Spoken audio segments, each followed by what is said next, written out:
You have been cordially invited to a world of wonder and intrigue, of steam and invention, of magic and mysteries, where nobles wave playbills at scientists who deep in thought nearly trip over pixies delivering news to tinkerers beneath the stage of New Europa.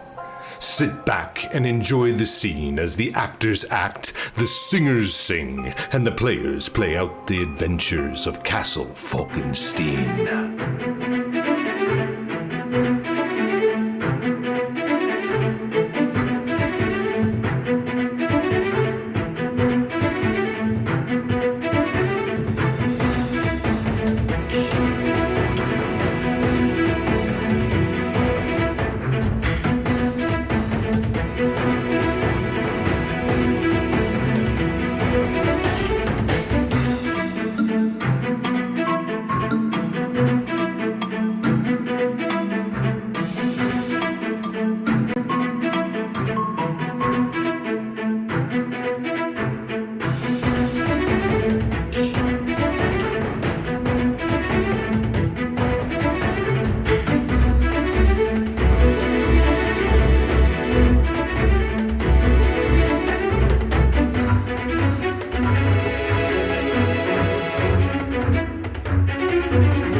Hello everyone! Hello and welcome to our second season of Castle Falkenstein. I am Simon Wandering DM, and tonight I'll be playing a new character, Captain Jonathan von Bront. The elf pilot. Soldier. I'm not gonna say any more than that. And I have with me a cast of incredible players. They'll introduce themselves in a second. I just wanted to let you know that this stream, like every other stream that we have here, is sponsored by Mage and Press. Mage and Press, the makers of Dark Matter and other books such as Taverns and Tankards. If you would like to go on their store at store.mageandpress.com, you can use coupon code WanderingDM to get 15% off on everything that you buy. Dark Matter, by the way, is a campaign setting of D&D in space, which you can find here. You can find us here playing on Tuesdays, if you're interested in that. Without further ado, let's go around the table, introduce ourselves and our characters. By the way, Jonathan goes by he, him. Forgot to mention that earlier. And I'll leave the mic to Kenny. Hello, my name is Kenny. My pronouns are he, they. And last season I played Jasser, but this season I am playing a spellslinger named Clint Smolter. He is from the New World, kind of a cowboy. We'll get a little bit more information on him as we play. And his pronouns are he, him. All right. And then right next to Kenny is the Contessa. Oh, buongiorno all. You know me. I'm at Dear London on Twitter, and tonight I am the Contessa Lucrezia Sofia Ferravanti, part of the Lady Detectives, and we are enjoying ourselves on a train from Barcelona. It will be quite entertaining. I am looking forward to it. So much fun. And both her pronouns and my pronouns are she, her. All right, and right above the Contessa is the other half of the Lady Detectives, PB. Hello, I am PB, and today I am playing Isolina Tenes Montiel, the other half, as Simon said, of the Lady Detectives. I am very excited to get this season started, and both my pronouns and my character's pronouns are she, her. Cool, and this entire adventure would not be possible without a host. And we have a fantastic person to host the game. Chris Geary, why don't you tell us a bit about yourself for those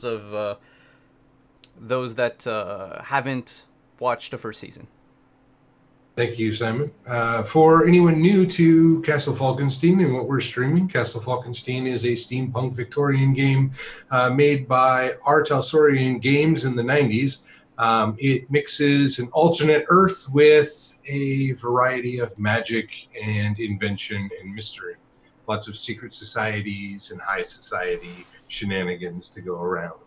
I am your host this evening, and my pronouns are he, him, but I will be playing a wide variety of characters as the cast engages with whomever they may find upon this train to Geneva. Oops, on the Twitter I wrote Bayern. It's okay. This next stop is Geneva. We're headed to Bayern eventually. Oh, okay. Will So we you're get not wrong. there? Find out next time. Find out next season.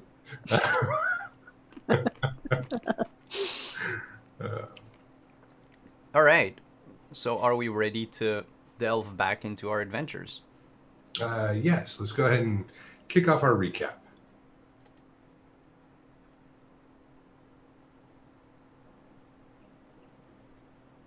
You're good. So, last season on Adventures in Castle Falkenstein, Isolina, Jacer, Oberon, and the Contessa solved the mystery of Lord Marcos de Salinas' murder in what started as a blackmail ruse to exploit our players among other citizens of Barcelona. Our four cast members came together in order to deduce what exactly happened. Throughout their endeavors, they discovered an infernal machine capable of stealing secrets from those nearby, witnessed the acting prowess of José Farit Ragoshin, delved into the drama of Barcelona high society, and waylaid the unseelie villain.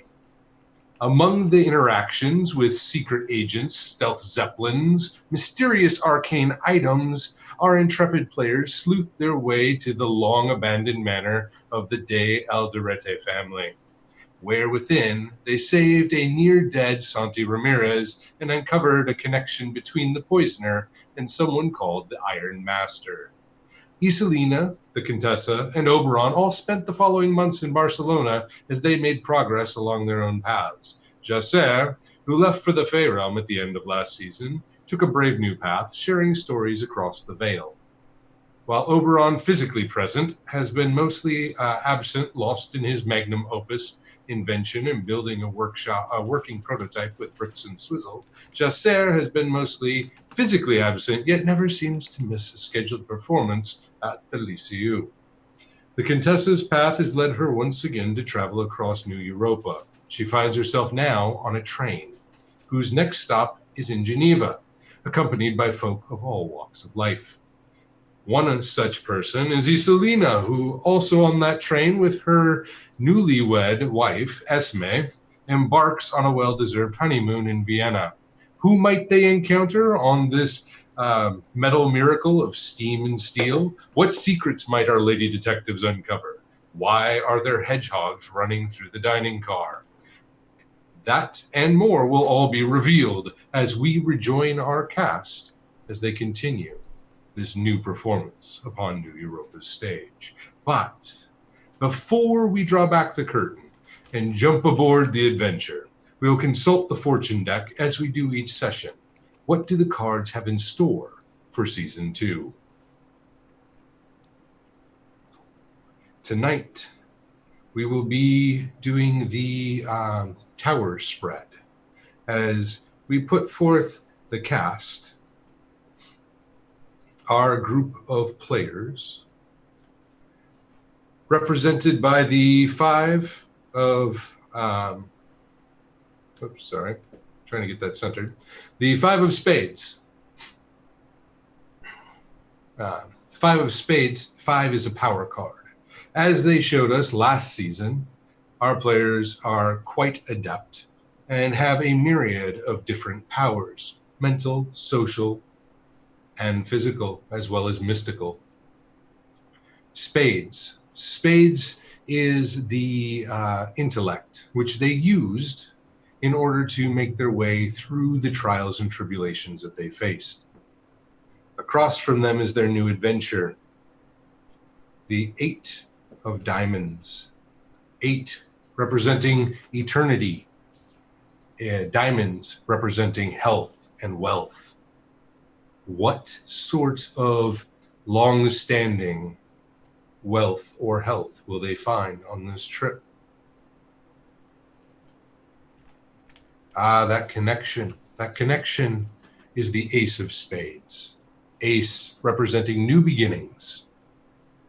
And Spades representing, again, the intellect, air, the element of air, and all things mental. A new beginning for a new mystery, it seems. Who is in their near future? It is the Queen of Spades. There will be a new person coming into their experience who will challenge them and nurture them and bring about the best in them. And last but not least, what do we find down the road? How might this season lead? Where might it end if the players continue on their current path? But to the 3 of diamonds, it will conclude with the divine number as connected to the element of earth and to their health and well-being. May riches be in store for them? It's possible. But we will only find out as our story unfolds.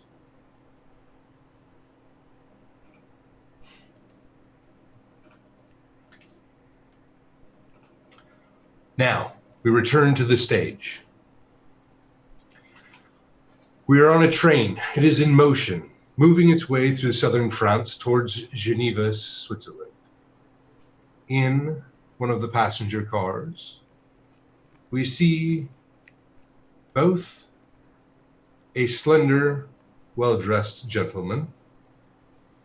Simon, introduce your new character for us. Yes. Jonathan is muted. I think you're muted. Professional. Jonathan is not a human. Jonathan is an elf.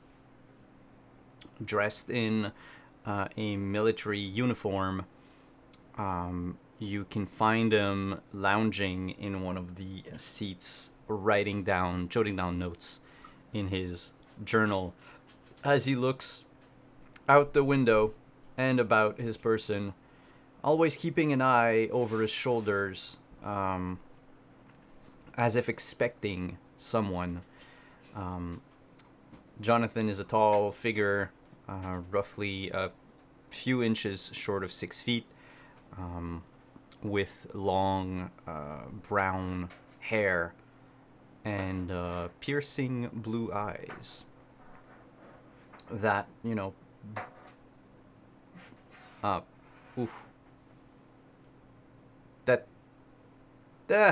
mark his ancestry as something other than human, even if they were to try to hide their ears. Fair enough. Thank you for that. And in that same car, but in a different section, connected to his own thoughts, we find someone dressed a little more American, would we say, Kenny? Definitely not European. I imagine Clint has on a prairie type pattern shirt with like little blue flowers maybe in a polka dot type pattern. Very small though. It'd be hard to see unless you were up close noticing. He has a vest on over that and is wearing a gambler hat made of wool. He has on round green lensed sunglasses which hide his eyes. He is sitting back with maybe one leg up on the seat across the way, as he's kind of lost in thoughts. He's looking at a pocket watch and kind of, as the rhythm of the tracks are going, he's almost maybe even just bobbing his head along a little bit. Excellent. And in the dining room, the dining car, we find the lady detectives and Esme sitting at a table. What are our intrepid detectives doing this evening? We are toasting a wonderful wedding that was held on this train. The Contessa is done her hair a little bit more simply for travel, but still a gorgeous traveling dress in full black. Again, the only color that she wears, other than in her dark hair, is this bronze hat stick pin that's used to pin up her hair, and a diamond necklace at her throat. And, she is toasting the happily married couple who are joining them on as she travels to new sites. And Isolina is sitting there next to Esme, my new wife. I am dressed in a little bit to the nines. Want to look good on this day. Wearing a beautiful updo of hair. I think, I do not know, do not quote me, I do not know how Victorians do. You think I would have looked it up? I totally did not. Whatever, it is fine. An updo would be perfectly fine.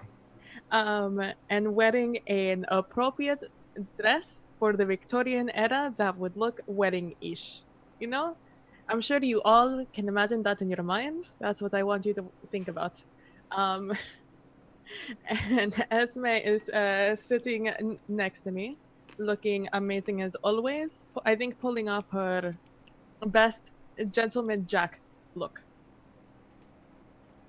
And just, toasting away with our wine or champagne. I don't know. I really should have done a little bit more research, but you know what?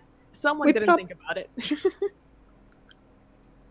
Probably started with champagne and then have moved on to wine by the time dinner is over. I mean, you don't drink champagne after the dinner. You start with the champagne and then you go into white wine and then you go into the red wine. And then there are the, dessert wines. In other words, it's a lot of wine. I think that is just, we live and die by the wine.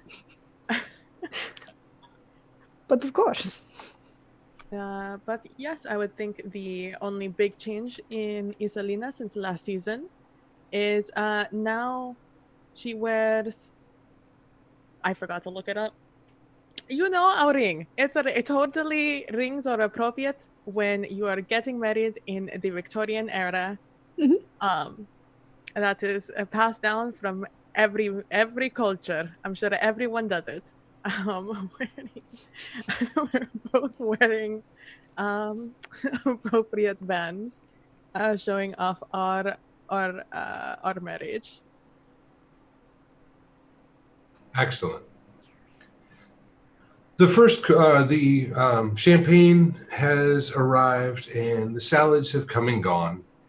The next course is, the main course has been served, along with a nice red wine. And it's about then that you hear screams from the other end of the dining car. Of a bad variety, we can assume. Yes, this isn't screaming children, right? This is, like screaming for help. This is screaming ladies that seem shocked by something. Well then, Isolina. Sounds like there's something more interesting happening down in the other car. Maybe should we go see? We should. At the other end of this car, not the other car, just to clarify. Other end of the car, then. We'll take a quick glance and then, I should totally go see what's going on. The only pick up her wine glass and kind of walk towards whatever's going on. Mm-hmm. And as you get up to go, you get a better vantage point, and you see, 36 hedgehogs running across the floor. And they are running under the tables and underneath feet, and that is what is causing the women to scream. And they're headed your direction, not necessarily at you, but towards you, the opposite end of the car, which is where you are located. Isolina, I don't think I've had enough to drink, but tell me honestly, do you see what I see? I do believe if we are both seeing a army of hedgehogs running towards us, then yes. I think that is what is happening here. An army. They are not armed.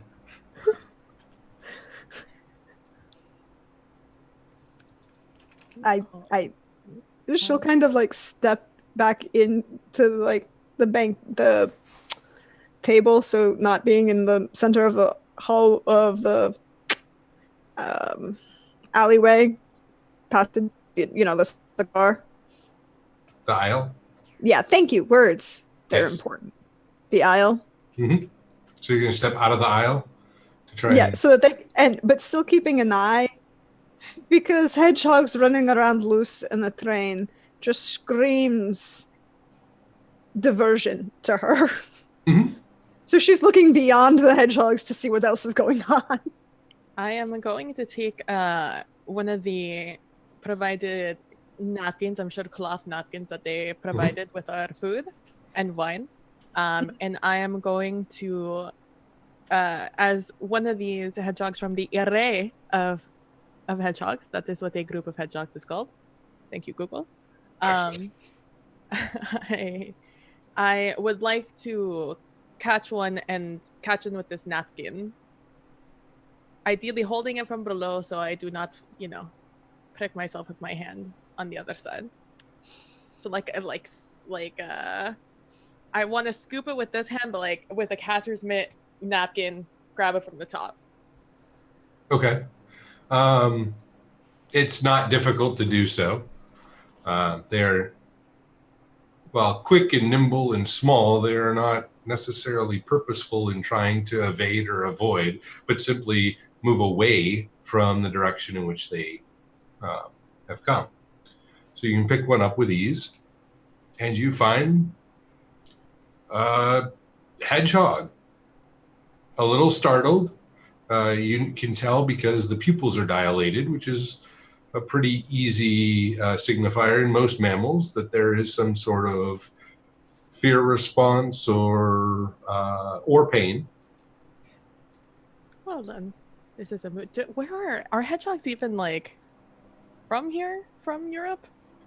They're pretty common in England and Northern Europe, in the south of France. So, well, this is an interesting development. They look what I imagine in a hedgehog. Oh wow, European hedgehogs look different.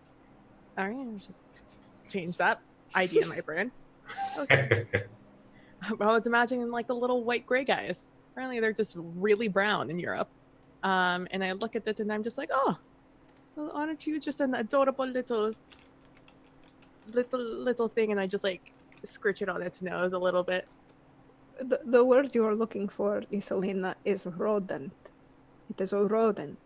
Oh, come on. You cannot look at this face and tell me this is a rodent. It's a rodent. It's not, I'm going to eat it rodent, but it's still a rodent. It kind of looks at you and opens its mouth just a little bit, like it's smiling, and its tongue lolls just slightly. I had those for a reason. Look, see, as you asked me, you do not believe this is a rodent, right? Can't turn my hand that way. Esme is going to agree with me that is a rodent. It is not a rodent. It is a adorable little thing. Esme smiles and actually takes the hedgehog from you if you offer it towards her. I do, sure. And she will say, rodent or not, it is adorable. Mm-hmm. She's still looking down the aisle towards where they came from to see what's going on. Are you both facing the direction they came, or are you facing one another? I would assume that I'd be seated on one side of the table with the two of them on the other side. So You'd also talked about getting up and moving, so I wasn't 100% Yeah. sure if you were staying across from one another or moving. So, I think we are, but we could be standing, yeah. 'Cause I had to get the hedgehog somehow. Mhm. I could say we're looking at each other. Maybe you went this way and I went this way, and we're talking this way. Okay. Mhm. The hedgehogs continue to run as one of the train staff comes running in from the car from that direction, actually, and another one comes running from the direction in which they came, both with like one with a box and one with a blanket, as they're not sure exactly what to do with a large number of hedgehogs running around the dining car.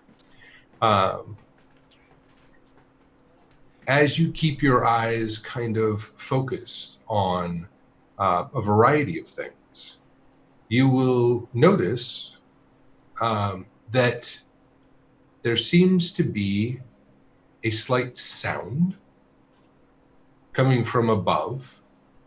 Very slight, but it's just a tapping sound or a rapping sound. Probably a rapping is a better sound, like someone's knocking on a door, but very faintly. And the rhythm is a little bit further apart than a normal knock might be. So slow rapping faintly upon the roof of the car. Could I play a card to surmise whether or not these are people walking on the top of this train? Sure. There we go. Okay. And I boosted her perception. Her perception is great now, so that'd be a 12? Yep. Total? Okay. Excellent. So as you're pondering that concept and you're kind of like, your eyes lift as you're thinking, it definitely seems to come to you that would be one of probably two most likely concepts. The other one would have had to have been something that's up there that has come loose, that's just like light in weight, and the motion of the train is causing it to kind of like bobble and tap against the roof. But then but by general, like, you wouldn't place packages on top of the dining car. Well, you wouldn't place packages on top of most trains in general. So it would have been something that didn't belong there for one reason or another that is making that sound. Oh, Iselina, darling. I think we're about to have unexpected company. Oh, that is very interesting. And I just like look side to side from both the doors, watching these poor train staff just scramble to pick up these just harmless beasts. Am I well, it couldn't be my wedding without something interesting happening. It absolutely couldn't. It'll be so much fun. And she's just gonna kind of pick up her wine glass and keep an eye on things and look at the staff and go, there's no point in me saying anything because they're too distracted. I'm just gonna look over at Esme and say, well, this is a little bit earlier on the trip than I was expecting something of interest to happen. Oh, did you bring your firearm with you to dinner? What do you mean, did I bring my firearm? I like raise my dress, like I have on, and I just slap the side of my thigh where I would have I'd be, I asked if you brought it to dinner. I didn't ask if you brought it on the train. I knew you brought it on the train. Oh, I cannot go somewhere without it. Not when we're going where we are going. Oh, but of course. Monsieur, be prepared. Good luck with the hedgehogs. He politely tries to acknowledge, but at the same time tries to keep his attention on the hedgehogs as he and two of the other wait staff, as well as the other conductor who came in from the other direction, are scurrying around trying to put all these hedgehogs into either a box or a blanket. I'm just going to calmly pick another one up. There you go. Just be like, So you have one and Esme has one. Now, just for clarification on where you're sitting, the vantage point in which the hedgehogs came from that the Contessa is currently facing would be toward the front of the train. And Esme and Isolina are facing the rear of the train. And as you were looking around to kind of pick up what was going on, Isolina, one of the things that you caught out of the corner of your eye is you swear you saw a horse, maybe two, out one of the side windows that was falling away. So like it was losing speed, but that it was alongside the train for at least a brief moment. oh, that is not the sight you see every day. Swirl wine, drink wine. I do believe I just saw a horse outside the window. So, plain regular robbers, or are they going to be more entertaining than that, do you think? I'm hoping more entertaining. I don't think there is anything of true value on the train at the moment, unless they want an array of hedgehogs.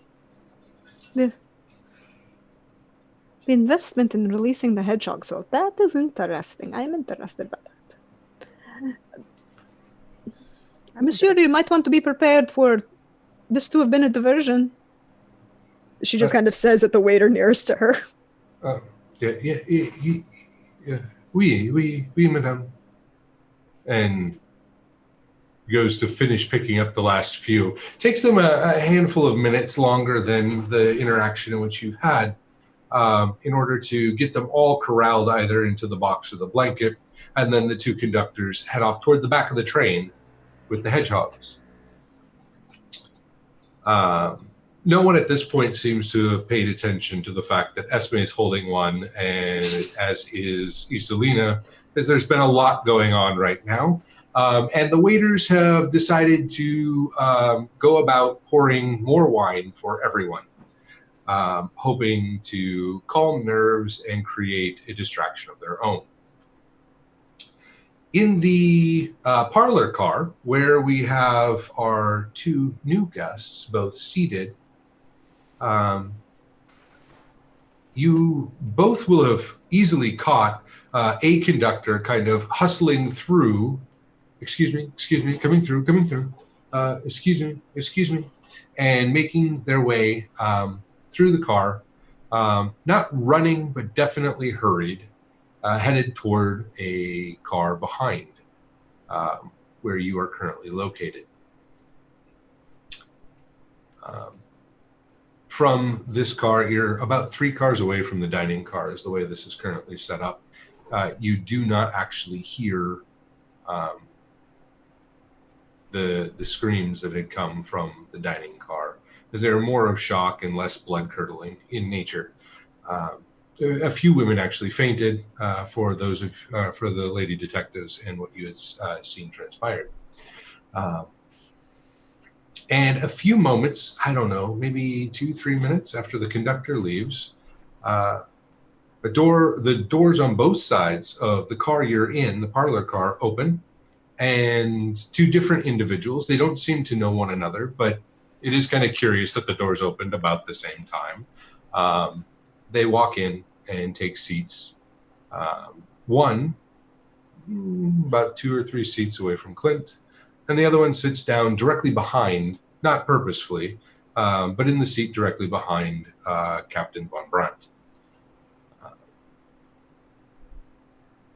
Who would like to interact first? I can go. The fellow that decided to sit behind me, what do they look like? The fellow that sat behind you is tall and broad-shouldered, darker features, olive skin, dark black goatee, wearing a suit, a very nice suit. Almost, you would say, like he's overdressed for this particular car. I mean, it is the parlor car, not just a coach seating car. So it is nicer, but it's not necessarily. This train ride in particular wouldn't be having like a large number of royalty unless they chose to come on it, that kind of thing. And he seems dressed to go to court, not to travel. So that kind of sticks out as odd. The only other notable thing about the gentleman is that he carries both a briefcase and a cane, and he's wearing a kind of floppy, like friar's hat, which clashes in its look with the suit that he's wearing.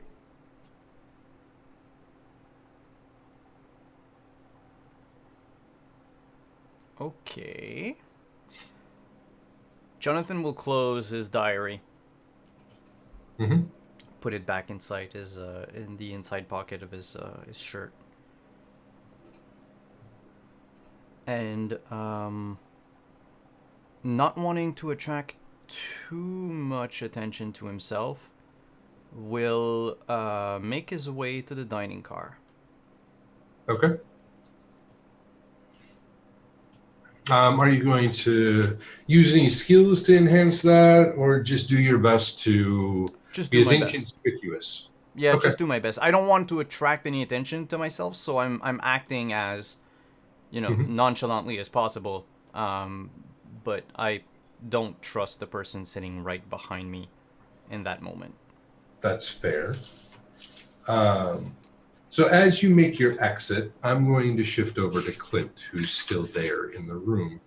Clint, you will have noticed the tall gentleman that came in, and the equally tall gentleman that got up and left about the same time. The description I gave you before is of the one that came in, and then the description Simon gave you is of the person leaving. Could be complete coincidence, but that's a lot of strange movement to happen kind of all at once.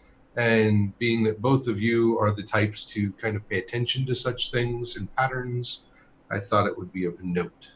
How long has this train been in motion? Like, how long has the journey been so far?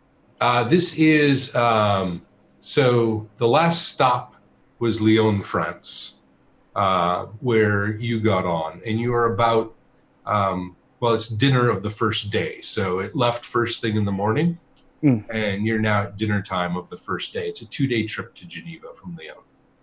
Okay. And so I imagine that in most train rides, people kind of establish their spaces and don't really move too much further, except to go to whatever facility type cars, like the dining car or whatnot. So people arriving into the car where I'm at, new, would be of interest. Yeah, or unsettled. I mean, meaning Yeah. that something caused them to move there, because where they originally settled that day was not to their liking. Okay. But there would be some impetus, you're right, for them to have relocated at this point, because you haven't even gone to your sleeping cars yet, to then have to start a new day. I think Clint would get up, kind of tip their hat back just a little bit, stretch, walk down the aisleway a bit, put their hand on the bench of the seat where the gentleman just sat down, and say, "Boy, these rides sure are long, aren't they?"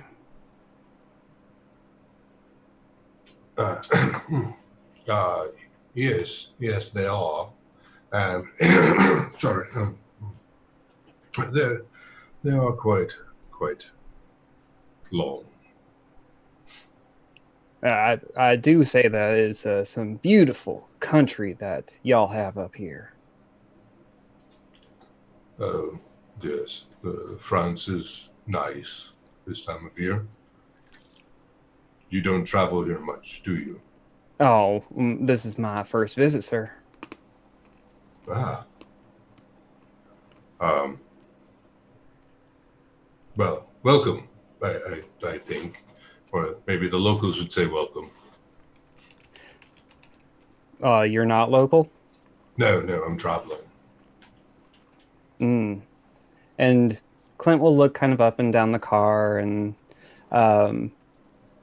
with as much charm and charisma as a hired mercenary can offer, we'll say, this cabin seems to be a little bit different for you, isn't it? Yes, I finished dinner and I came this direction to relax. Oh, all right. You want to come into this car to relax? All right. Isn't there another better car than this one? I mean, my tickets were kind of expensive. Just I don't know. This seemed appropriate. The name's Clint. Was yours? Nicholas Smith. All right, Nick Smith. Good to meet you. Good to meet you, sir, Mr. Clint. Clint Smolder.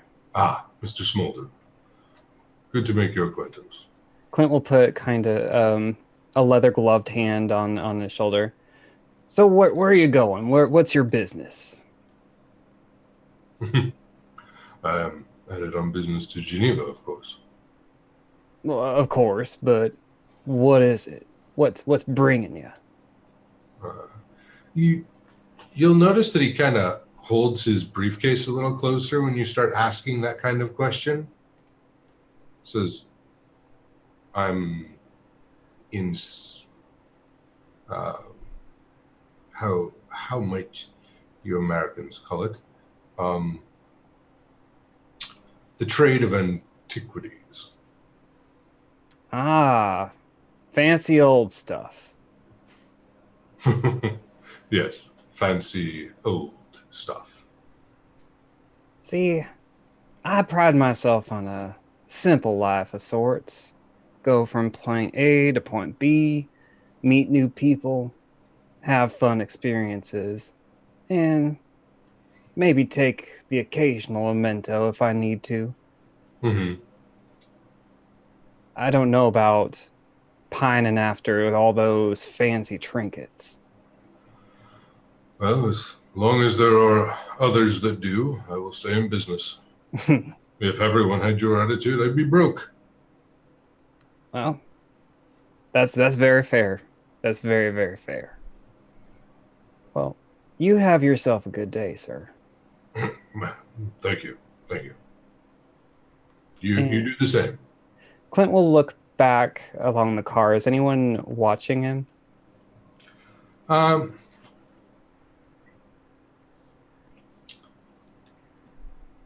Let's see here.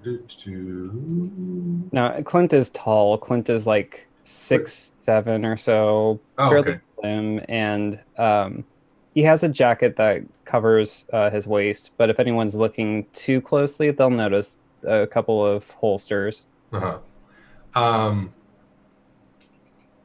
is Clint's base perception? Clint's base perception is good. Okay. Do you wish to augment that as you try to look about? Let me draw a card and I'll tell you. Oops. I'm sorry. Okay. I kind of want to hold on to it. I'll drop a card. That's fine. There. So we'll take that 6 for being sly. Yeah. I will add that to stealth for trying to kind of socially not draw attention to yourself. Yeah. Clint will probably like snort in, kind of look left, look right, just his eyes darting. And you don't seem to notice anyone taking note of you, but you do remember before from when you walked in, or when Mr. Smith walked in, that there was another person that also walked in at the same time from the opposite side of the car, which was actually closer to you. They still seem to be seated, and from your new vantage point, you can tell that it is a woman, dressed in sensible clothes for traveling, but not underdressed nor overdressed, just enough to fit in. Okay. Let's see here.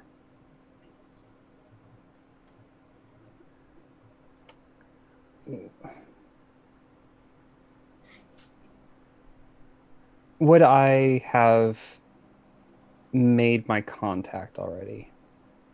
You would not have made your contact already. That is not to have happen until day 2 of the trip. Okay. Clint will continue to pay attention, but probably switch seats to where he can watch the both of them. Mm-hmm. Okay.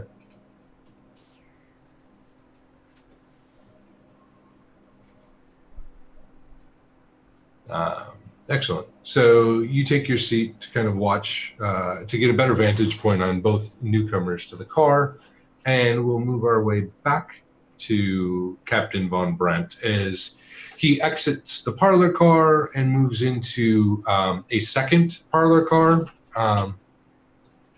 And from that one, as you're walking through, nothing out of the ordinary, number of passengers, it's about equally full to the previous one. And then there's the bar car, and then finally the dining car.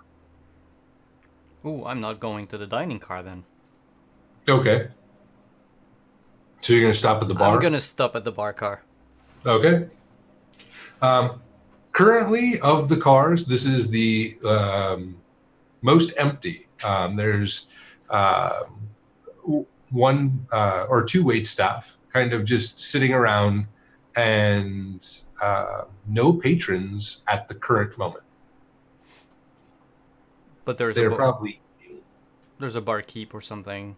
Yes, one waiter and one person behind the bar. So one to go out to the little tables that are around the actual bar itself, and then and they're kind of like bistro style tables with 2 seats and a table each, and then one person staffed behind the bar. Then I'll order myself a scotch.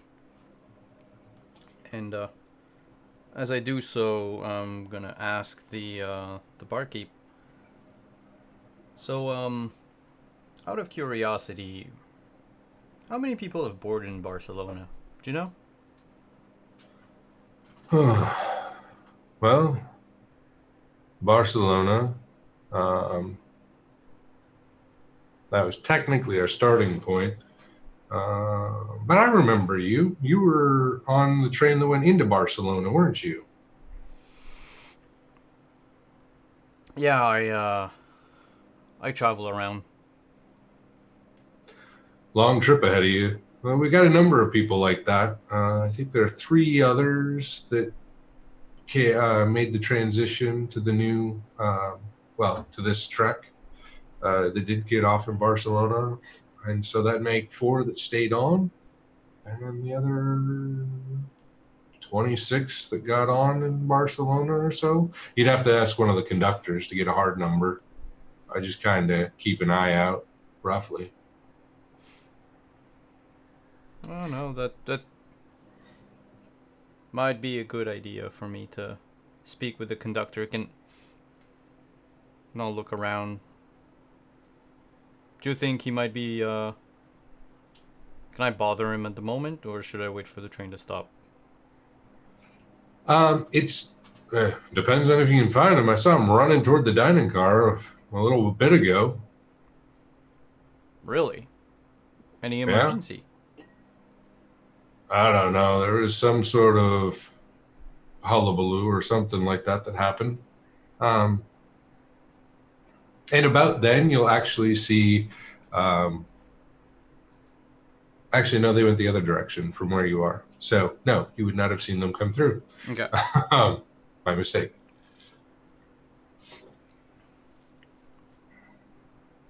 So wait, hullabaloo, you said? Loud sounds, but nothing that seems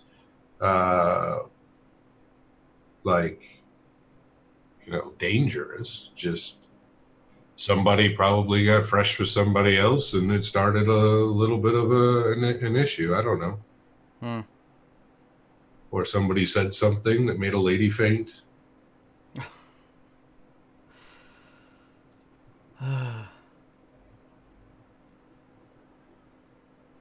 Well, yeah. And he'll down his scotch. Then maybe I'll just pay a visit to the dining car.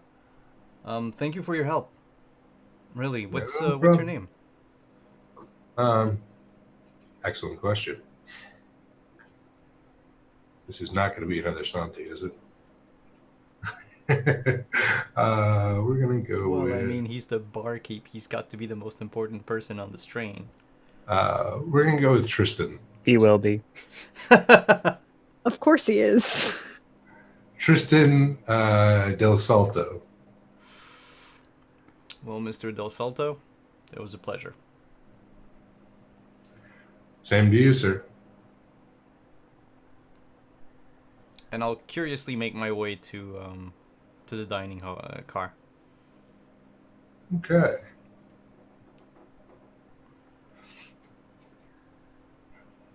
About that time, as you walk in, you will notice the doors at the opposite end closing and two figures moving away. You can kind of barely see them through the glass window of that far door. People seem to be a little out of sorts in here. There's still a lot of chatter, kind of like the sound of geese, kind of chatter, indistinguishable and frantic in some ways. And then, except for one table that seems to be quite fine, just drinking wine and kind of watching. Well, clearly these people aren't moved by whatever kerfuffle happened. Mm-hmm. I am going to walk up to them. Why don't you, lady detectives, introduce or let Captain Von Brandt know what he sees? By this point, the Contessa is sat back down, but she's kind of angled herself a little bit in her chair so she can watch the whole length of the aisle, but still look like she's very sedately seated. Almost angled it as if like she just needed to for the chair and to sit so that she could be seen as well. And she's keeping an eye out. And you said your hair was long, sir. Are your ears noticeable? Yeah, they are. Would notice his hair is tied up in a loose ponytail. By long, I mean like shoulder length. Yeah, but I mean, it's pulled back so that they're visible. Back, yeah. You would notice that this woman in this very stunning black dress has noticed you come in and stares oddly at you for a second before looking across the table to her two companions and nodding her head towards you. I am sitting there, legs crossed, so the leg in which I have my gun on is up top for easy access. And I am still holding this hedgehog and having a mundane argument about the rodent. About the hedgehog and why it is adorable. It's fun. It can be cute, but it doesn't need to be on the table. It's not in the table, it's in my hands. And just having a very mundane conversation about the hedgehogs. And fighting for their rights of adorableness. And keeping an eye out. And when the Contessa looks at me and nods in the way of the of the door, I make it so it looks like the hedgehog is like getting rowdy, and so oh, I need to catch you as you're trying to get out of my hands. Over towards the direction of where the whatever the Contessa pointed me at before I see your character walking through the doors. And so I just look at you as I gain control back of this hedgehog. And then I go back to looking at the hedgehog and turn away slightly from you. Von Brandt will confidently walk up to your table. Is there any room for him to sit? Yeah, next to the Contessa. All right. I'm assuming it's a 2 and 2, right? Yes. He would sit down without asking for it. Good evening, signore. Hi, evening. I was told that something happened around here. You three seem to be the most cool-headed people in this whole car at the moment. Would you mind telling me what happened? They released a bunch of hedgehogs, and then we're walking around on the roof. We're betting on a robbery. Although I don't know, Iselina, do you think it would be more exciting than that? I am really hoping it is maybe like a standoff, maybe a hostage situation. Oh, maybe there's something very important. Maybe it is a robbery, but better. We've not had the pleasure, signore. I'm the Contessa Lucrezia Sofia Fioravanti. And you are? Astonished that you three ladies are actually hoping that there's a hostage situation aboard this train. Oh, don't get me wrong. I'm not hoping for a hostage situation. He is Okay. lying. She is hoping for a robbery. That is where she stands on this. So a robbery or a hostage situation. I'm Captain Von Brandt, by the way. Jonathan Von Brandt. And he winks. Captain? A captain of what exactly? French Foreign Legion. 2nd Airborne. Interesting. Signore, if you're going to join us, you should at least. And she'll raise her hand and gesture at the waiter to bring another glass for the captain. And it'll take but a second, and there'll be a glass of red wine in front of you, Captain. Nice. The other person that left the lounge car earlier, are they anywhere in the dining car? The other person that you saw go through kind of hurriedly was the conductor. Oh, it was a conductor. Okay, sorry. Yeah. Then I will stay here knowing that there doesn't seem to be any suspicious individuals after me. I will look over to you, Captain, and I will say, so settle something for us, Captain, if you will. And I pick up the hedgehog and I face it towards you. Adorable? Or not? rodent. Well, it's an adorable rodent. That's what it is. That's what I said. As she's petting a different one. That's better than just calling you a rodent, isn't it? Now, You've already named it, haven't you? I have not named Arsenio. That's because Arsenio was already named, right? Exactly. Came with the name. well, I'm How do sure you- they make for interesting pets. I've heard that some people eat them. Well, some people eat people also, but they're not always in the right. Do you have a point there? I can't really think of anybody thinking that cannibalism is ever in the right. Well, I do not know anyone who thinks eating hedgehogs are right. Isn't that right? Not after the bubonic plague. I was pretty sure that's rats. Well, I mean, if they're rodents, I do not see why you would eat them. Meat is meat for some people. And death is death for others.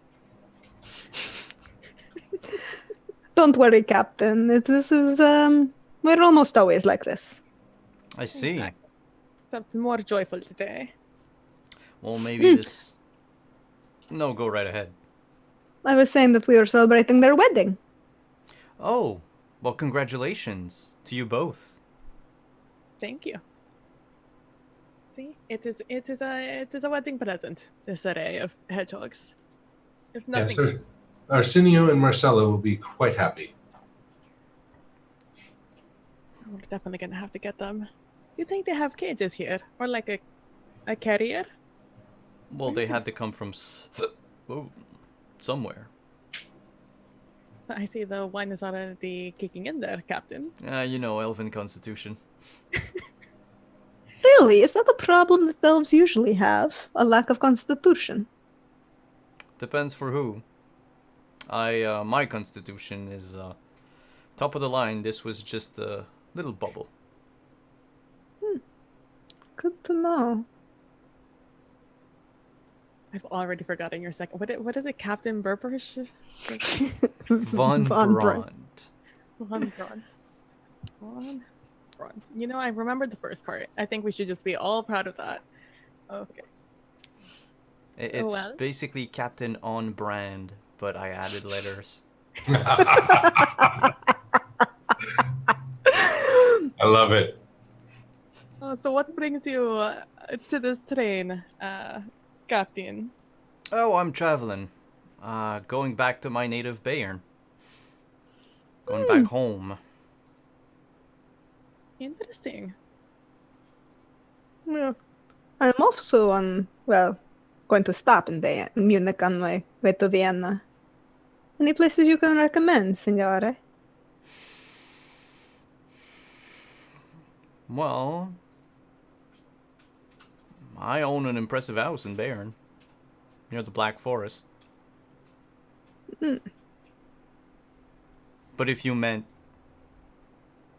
attractions or other places to visit, I am sure I can probably ask the people I know in Bayern. I haven't set foot back home in a while.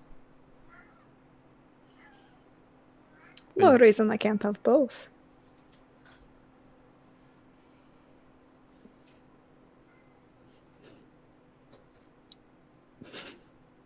I just look over to Esme, and we just talk about mundane hedgehog things, about how we're gonna keep Arsenio and Marcelio. And the Contessa just looks at you and goes, "You're hoping for a hostage situation. I got to have my fun somehow." So I'm sure if we can't find anything else, we could probably find a bird cage. People seem to travel with those. That's very true. I mean, it would be unfortunate to lose a bird on a train, but you know, it happens. Call it liberation. Exactly. You know, we are passing through France soon. That laughing at my own joke. Anyway, so we are if nothing else, we could find the people who set these hedgehogs free. And the people who are walking on the roof of the train. Maybe if they are robbers, they will have brought something. That'll be convenient. I don't know. Usually the robbers are never that well prepared in my experience. I mean, I'm kind of hoping so if they have horses that can run as fast to be able to at least get them onto the train. That'd be nice. But they usually leave those things behind, like saddlebags and whatnot. They don't bring that with them. That's true, but I mean, they had to have someone here for the hedgehog. What do you think, Captain? Well, I'm thinking that if it was a robbery, it should have occurred by now. That is assuming that it was going to be on one of these cars. The train would have been stopped. It's assuming that they needed to stop the train to rob it. I Or doubt a horse could actually keep up with the train at such a pace. Well, a better reason to not cause a scene. Maybe they need to stop somewhere along the way. Where's the next stop? When is the next water stop? It's a great question. The next water stop is just Actually, it's scheduled for midnight. Well, some time between then and now. Well, we have been on this train only a little while. Have you seen anything of interest, Captain?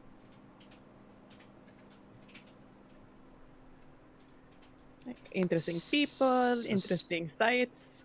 Suspicious individuals. For the most part. I've kept to myself, kept quiet for the beginning of this trip. Well, you know what they say, closed mouth, open eyes. Mm-hmm. I like to... I have to not forget that my social graces are crap. I like to keep both an open mouth and an open mind. I'm sure someone would find that appealing. Well then. You know, I'm going to go stretch my legs that way. I'll just gonna go. There's a bar back there. I'm just gonna. Okay. Oh, the barkeep is a fine gentleman. Already gone. Goodbye. It is her wedding. Oh, honeymoon, I should say. Esme will also exit with Isolina. Exit stage right. There we go. Mm-hmm. I go towards where the captain came from. Go down that way. Just explore a little bit, see what I can see. See the sights. Okay.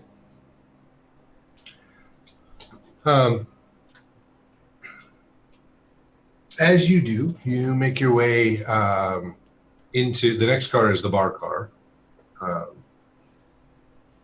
And you will find an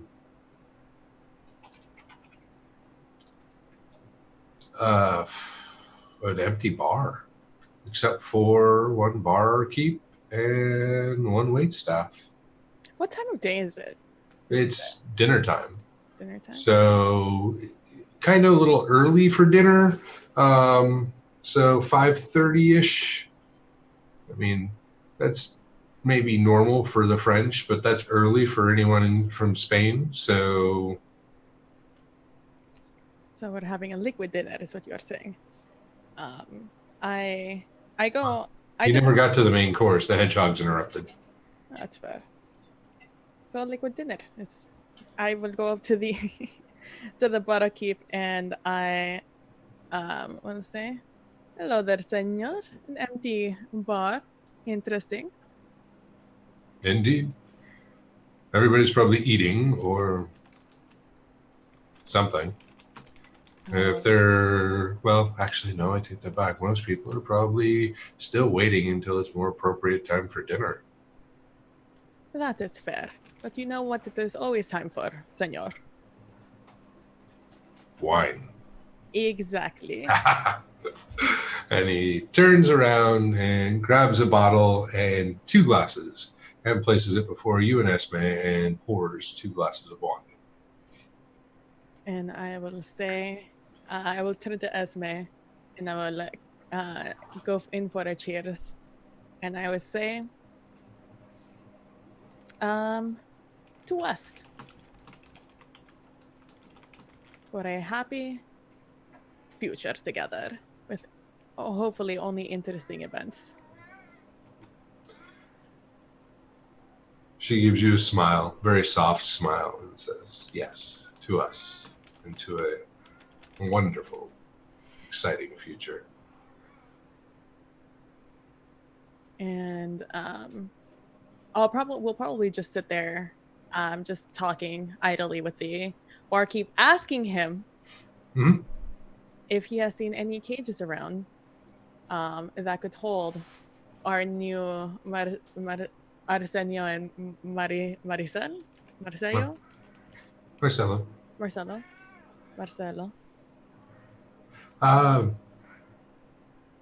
If we'd have anything like that, it'd be stashed in the cargo cars towards the back of the train. And I'm going to the front of the train, right? And you're currently walking toward the front of the train. Oh, okay. So back through the dining car, the direction that the two conductors went Mm-hmm. would take you that direction. What you would know of the train for being on it as long as you have is the dining car is kind of in the center. Toward the back of the train is where you find coach, basically, a coach seating area, and then coach bunks. Behind that car is where you'll find the first of the cargo cars. And then after that, there's a second cargo car, and then a staff car of some sort, and then the caboose.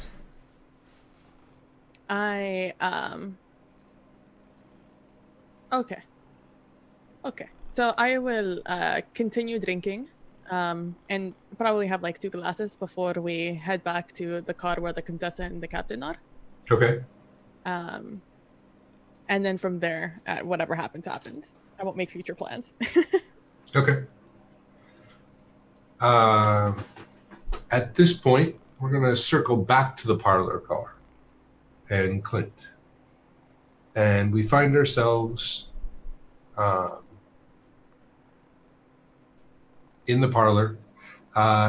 It's getting closer to, it's getting later. It's so later into dinner. So as time starts passing, a few more people get up and start making their way toward the dining car.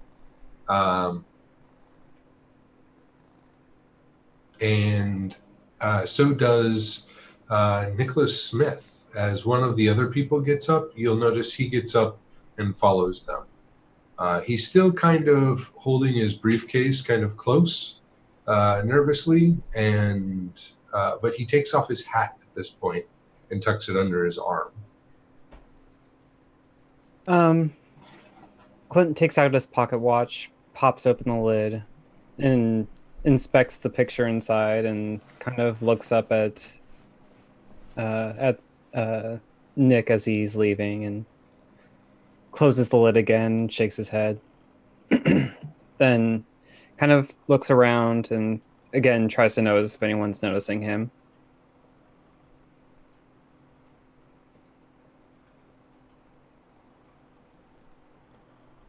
I don't seem to have caught the attention of anybody in particular. They all seem to be fairly focused on their own machinations. The woman that you had noticed before that came in about the same time as Nick actually gets up and leaves and goes the opposite direction. Maybe 5 minutes after he leaves, toward the sleeper cars. Okay, the sleeper cars. Mm-hmm. I think Nick will get up without any sort of real pretense and grab his sack, his rucksack that he has, and heads up towards the bar car. Okay. As you make your way through the next parlor car, you'll actually find that Nick is sitting in that parlor car instead. He seemed to have, I don't know, decided to move cars again. And he's looking around. Nothing really out of the ordinary. Hat and briefcase are on his lap. Cane is next to him. In here, there's about half a dozen other people. And you make your way through there to the bar car, where you find the bar mostly empty, except for 2 ladies at the bar drinking wine and chatting. I think before I make it to the bar car, I think as I pass Nick, I'll probably say, wow, this car must be a little bit more to your liking then, I guess. Something of that sort, still trying to settle in. It's a long journey. Indeed. And then I'll tip my hat and keep on going. And then, make it to the car. Okay. When I go in, I'll make sure there's like a couple of chairs between me and the ladies, and I'll sit down at the bar. Okay.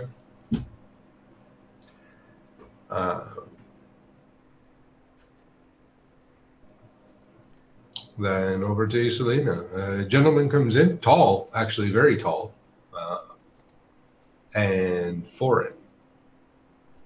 Not European foreign, different foreign.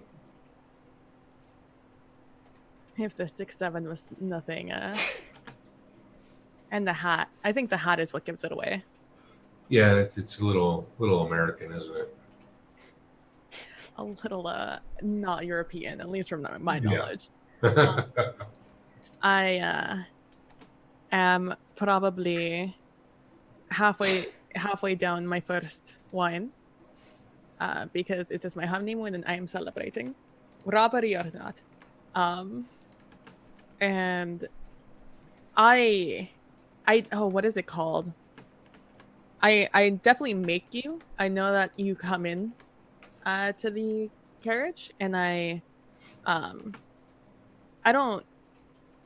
very discreetly, depending on how good you are at seeing, I am perceiving, not seeing. I'm assuming you can see.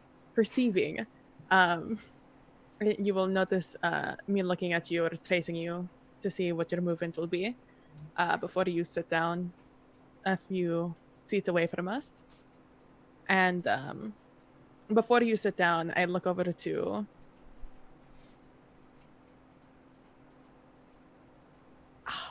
what's his name? Tristan. I look back at Tristan. The only name I want you to know that was in my head was Valentino.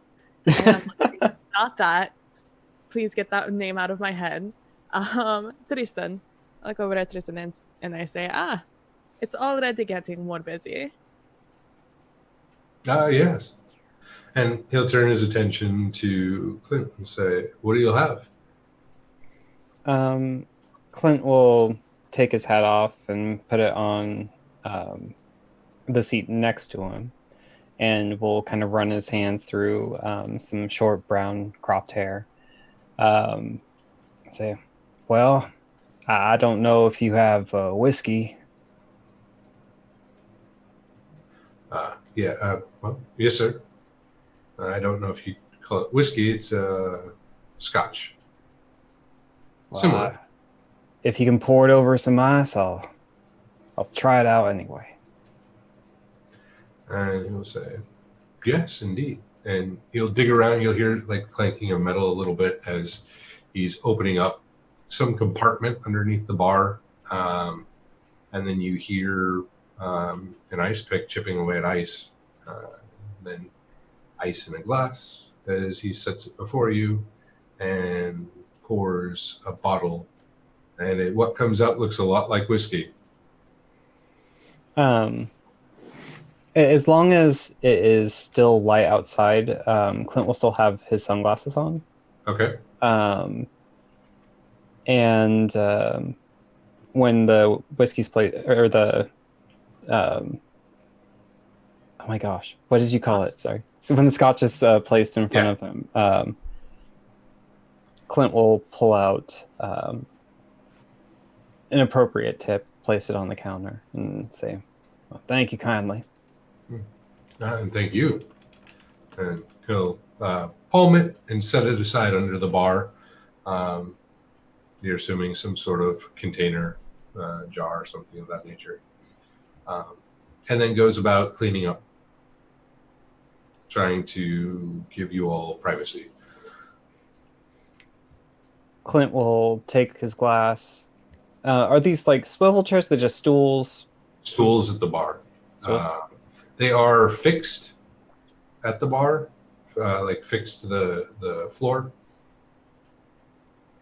Clint will kind of turn around on it, put his elbows on the back of the bar, and kind of swirl the glass around, getting all of it cool. And as he does this, we'll just kind of look around at everyone in the bar. And so at the waiter, who's just kind of standing at the end of the bar waiting for someone else.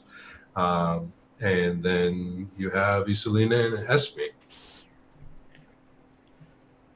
Who very clearly wedding dress and suit. Wedding suit. And hedgehogs. And hedgehogs, yes. I don't know about this being a very busy bar, but I will say it's full of interest. That is very, very true, senor. And who may you be?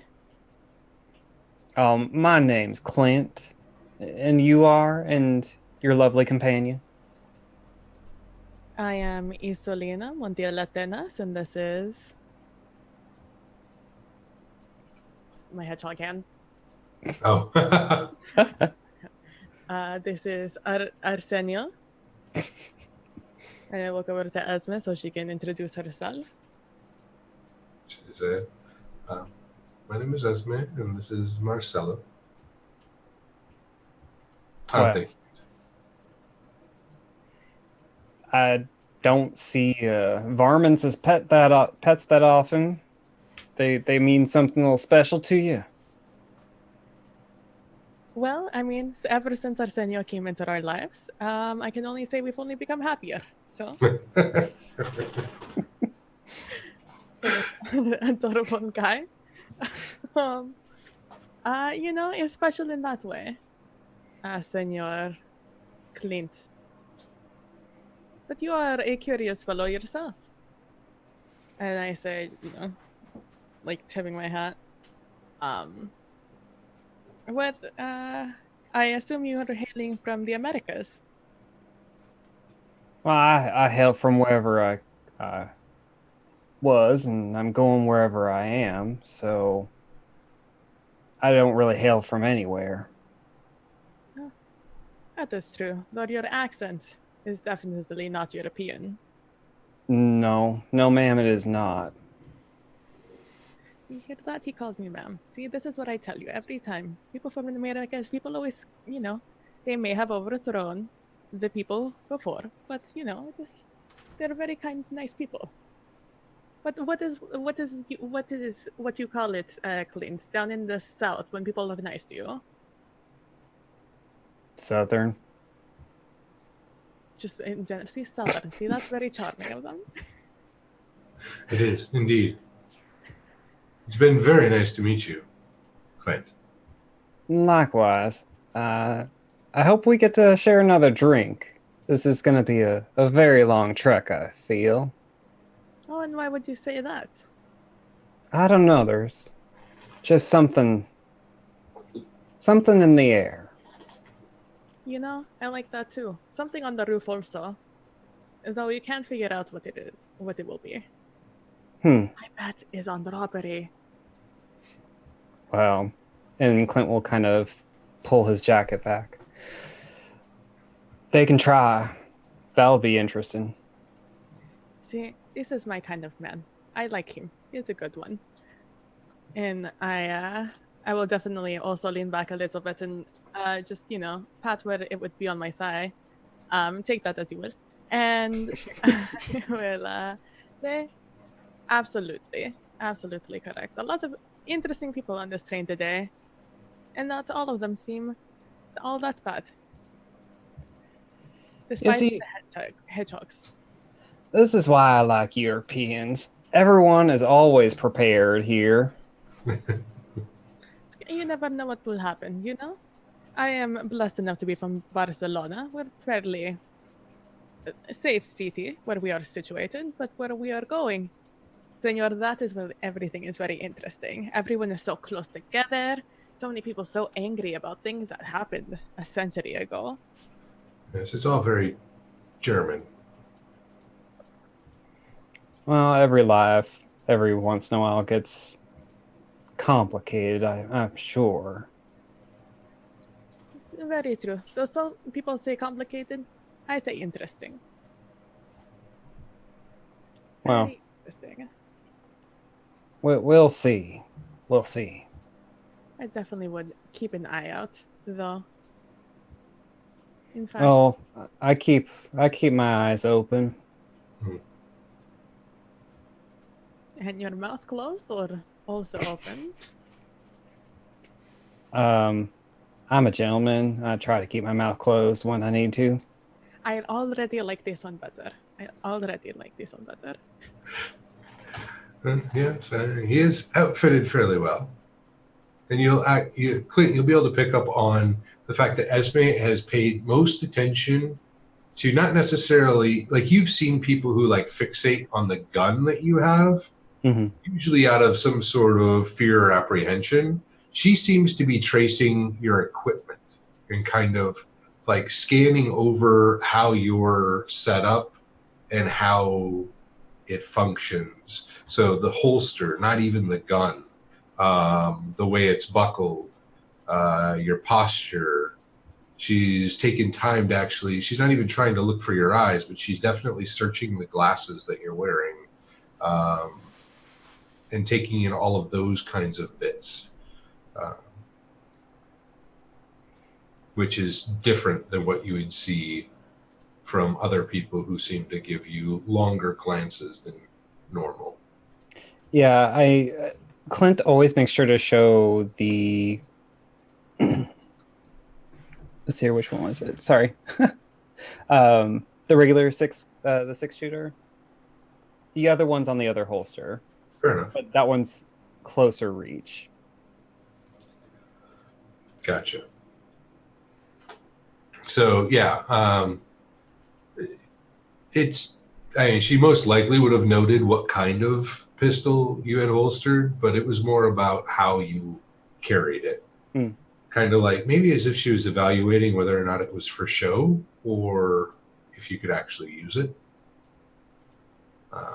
You've stared some gunfighters down before, and the way that they size people up. It's a lot more like that.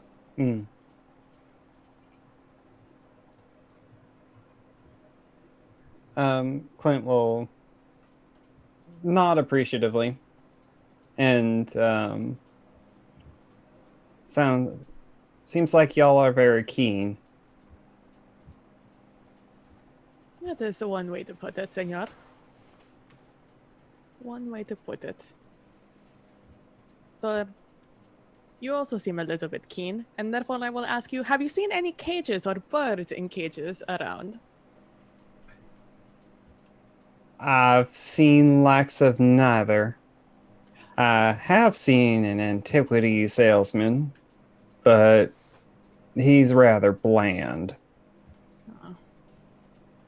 Well, I mean, maybe he has a container. I once met a very bland antique seller. Or maybe he was a sailor. I don't know. Definitely not a sailor. Who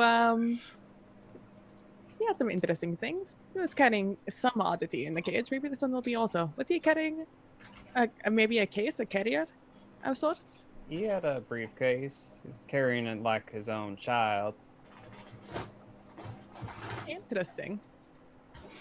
I wonder what he has stored in there that he finds so precious. Though, you know, the odd types, they find anything precious. If you're planning on paying him a visit, I wouldn't mind just being shortly there behind. Be interesting to see how he reacts. You know, now that is a plan. Now I'll finish off my first glass of wine, and I will be like, Tristan, one more to go, please. And Tristan will nod and pour another glass for you. And at that, we're going to take our break. When we return, in about 8-ish minutes, we will continue Adventures in Castle Falkenstein. All right, stick around, everyone. We'll be right back.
And we're back.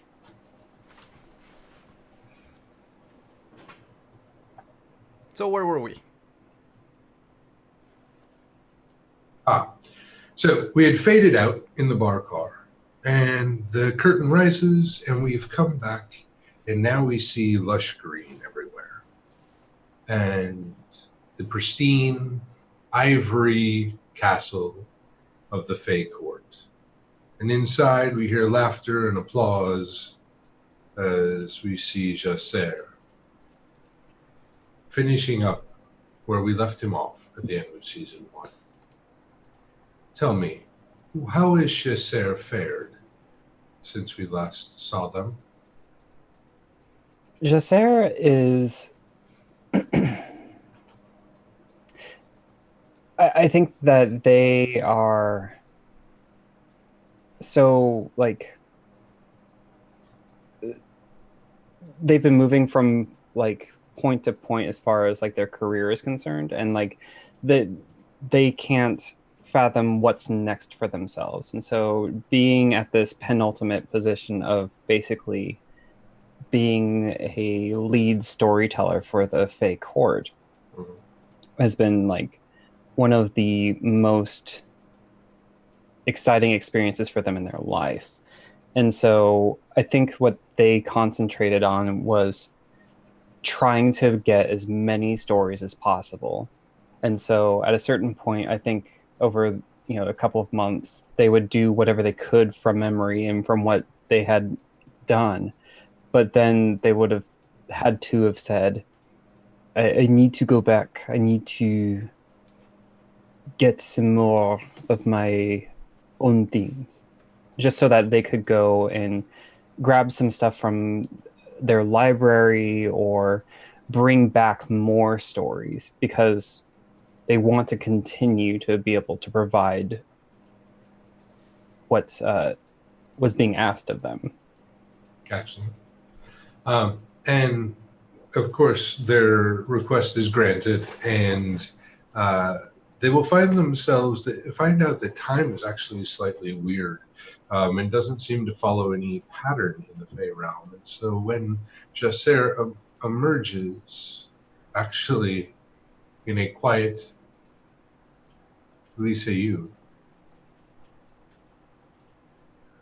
it's been a week and a half.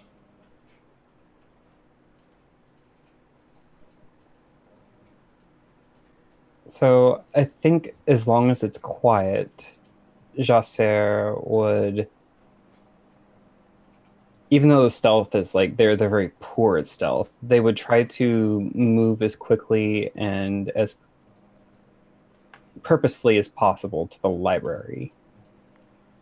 Oh, yeah. There's no issue with that.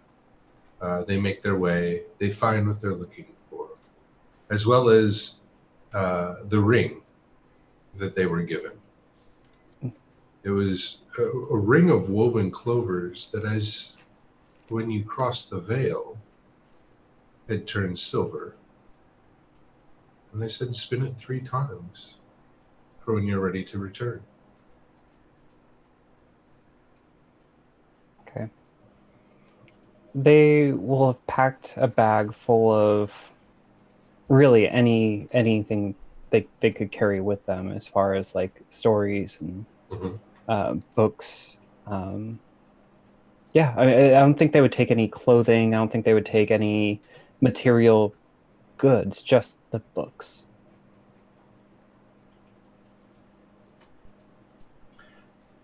And with that, they spin the ring and step back through. It's late evening in Barcelona. The twilight is just starting. Well, it's just finishing. And the last bits of light are starting to blink out. And Isolina, we see you and Esme catching up after your intriguing adventure. And I regale all of the adventures we went on, sparing no detail, just telling Esme literally everything, almost like an excited child recounting a story to a parent, almost like that kind of same energy. And telling her of, the Contessa and Oberon and Jacer, who is Lord knows where, and an excitement of what is about a future, about a path to take. Something that we have kind of discussed before. We had plans of getting married. Obviously, we're engaged. Plans to marry and what to do and how we are going to do it, because Esme, for those who are not aware, is a working class member, and Isalina is decidedly not. So it is a little bit taboo for us to be be getting married. So we had plans of just disappearing somewhere, and me no longer being Isalina, or at least a Montiel. I'm just going by maybe my middle name. And after that entire adventure, it's like, what if we just traveled? What if we just didn't stay here? We still had a life in Barcelona, but our real life would be out adventuring, seeing adventuring. This is D&D. We are out seeing the sights, seeing what there is in the world, and just like expressing this idea to Esme, being like, we can get married somewhere else. We could go be Esme, Carolina. Oh God, what's your last name? Oh God, I remember it. I totally. Mejia. Got there. Esme, Carolina, Mejia. And Isolina Atenas Montiel elsewhere. We could go anywhere. I think we can make enough connections. It seems to be easy enough. And if nothing else, I feel like I may know some people. And with that,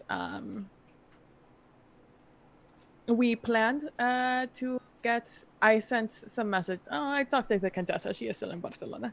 I talked to the Contessa talking about, introducing Esme, my beautiful to-be bride, and asked her what we would do for the marriage, and she so very kindly suggested doing it on a train on our way to Munich, because that is where the interesting things are. Or Bayer, I do not remember. A lot of wine has been had between then and now. And to officially get married, that is what we did. But we did have an unofficial ceremony over near the beach of where we first had our first date, as one may say, over on the beach. And it's an unofficial ceremony there with my parents, since they would not be there for the official one, where my mother officiated and my father was a witness, and that is where we were unofficially married, on the beach, before we went off on a train to have an adventure somewhere near the border where there may or may not be a war in the future. I don't know. Who knows? But we will know once we get there. And all along, Isolina just sowing rumors about herself as to why she is leaving. Things as, tame as, just going for business. I'm just going to get some contracts that way. To the more preposterous rumors of, I have a suitor that I'm going to go visit. I'm going to go get married. I'm going to go get married on a train to a woman from the working class, Just anything and everything. She's sowing it in the mind of everyone before she leaves. Excellent. And as that is going on and wedding plans are being made, how is the Contessa? Look, Contessa's having fun. She made a point of introducing Oberon to some fun times, but she also made a point of talking to Oberon and picking his very interesting mind for as much information as she could get out of him. She was intrigued and has become very, very interested in as much about the Fae as she could find out. She sent another couple packages to her mother so that her mother had some more fabulous hats. Or, so Bastiano could read everything that they found out. Barcelona does have one of the best hat makers. She's going to be very upset when she has to leave Barcelona and find somewhere else to find another hat maker. Indeed. And she would have spent as much time with Oberon as he would have allowed, but when he started to pull away, would have made sure that they parted on pleasant terms so that they could still be friends. And due to certain letters going from home to back to her, she discovered that Bayern and Munich might be pleasant this time of year to visit. She had some individuals that she met, a French ambassador. Well, he wasn't bad, but this whole republicanism coming out of France, it's very... how can you trust someone who's got their position by, paying for it? As opposed to, inheriting it like the rest of us did. Or at least marrying into it. And she was introduced to a very interesting ambassador from Bayern who promised to introduce her to some very interesting people in Munich. And so she met with Isolina and met her charming fiance, who Esme is absolutely wonderful. I really do care for her. She's absolutely perfect for Isolina. And we got on a train, and there was a wedding, and now we're on our way to Munich. Excellent. So things crescendoed and then fell off with Oberon. And how did Oberon conclude season 1 after all of the excitement was over? Oberon stayed with the Contessa for a while, regaling her with tales of sorcery and magic and everything that he was allowed to discuss with an uninitiated person, making sure to keep the secrets of his order well hidden. But at some point, work called, and Oberon could not stay idle any longer. He had to work on his magnum opus, had to develop this machine he had dreamt of, and so went to the Montiels, as was, scheduled anyway. But he started working more closely with them and developing the machine that would enable anyone to see ley lines and to detect, to know where magic lies. Oberon went into a partnership with the Montiels, and together they built a prototype of this machine. And as all of this is happening, of course, he's growing more and more distant from the Contessa, and at some point she calls off the relationship, which to him makes sense, because he doesn't have time or energy for her anymore, and he's like 100% focused on the machine. And that's when they go their separate ways.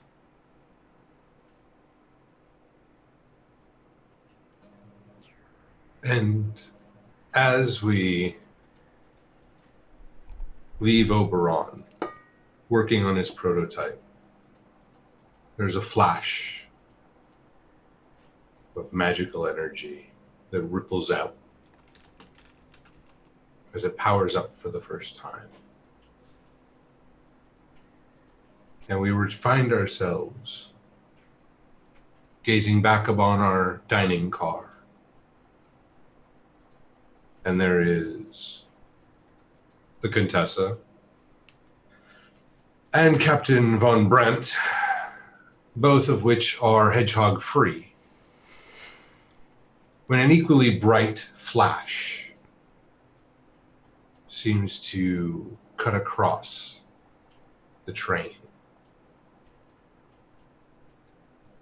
blinding everyone for but a moment before it passes as quickly as it came.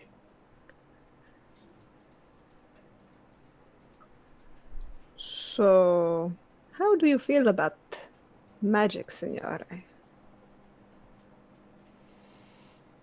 I have my own brand of magic. I don't do magic the same way other people think of magic, but this was not natural. Oh no. So which one did you bet for again? The hostage situation or the robbery? You know, I was going with either. I haven't made up my mind really. Isolina was hoping for the greater entertainment and excitement of a hostage situation. I was merely saying that there were gentlemen, or excuse me, I should not assume, individuals on the roof who were walking across the top of it. There were a couple horses fast enough to let people on, and then there were hedgehogs released into a dining car as a diversion. And now there was a giant flash of magic, and the last time I interacted with such, it led to a portal to the Fey realm. That's And interesting. an unseelie poisoner. That's even more interesting. But I find myself devoid of weapons at the moment. Really?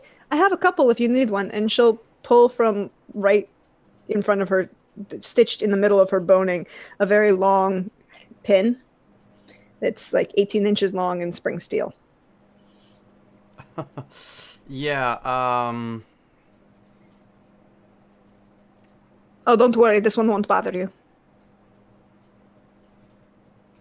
it's steel. Not iron. Yeah. I'll put a glove on. Oh, no, no. Also, the pin at the top is silver, darling. Don't worry. Well, I can probably... And I'll pick it up with my gloved hand. Do I feel anything? No, you do not feel anything. And it, other than the fact that it's well balanced for what would otherwise feel like an improvised weapon. And you said 18 inches long? Mm-hmm. It's like a dirk. Okay. Mm-hmm. And she's still got another pin in her hair. Well, if anything, I thank you for this pin. If we are come under attack, don't worry, I will defend you. Not that I think you need defending now that he looks at the pin and then looks at the Contessa. I'm sure you can handle yourself. But it's always nice to have an offer. You would not believe some of the gentlemen, individuals that I have met in my travels. Oh, I'm Some sure people- of all of them, I'm the most interesting one. I don't know. Can you top a duke? I can top a duke, I can bottom a duke. It depends on what you're looking for. I don't know if you'd be into that, but I might introduce you after the fact. It could be very much fun. Like I said, I'm the most interesting person on this train. We'll see.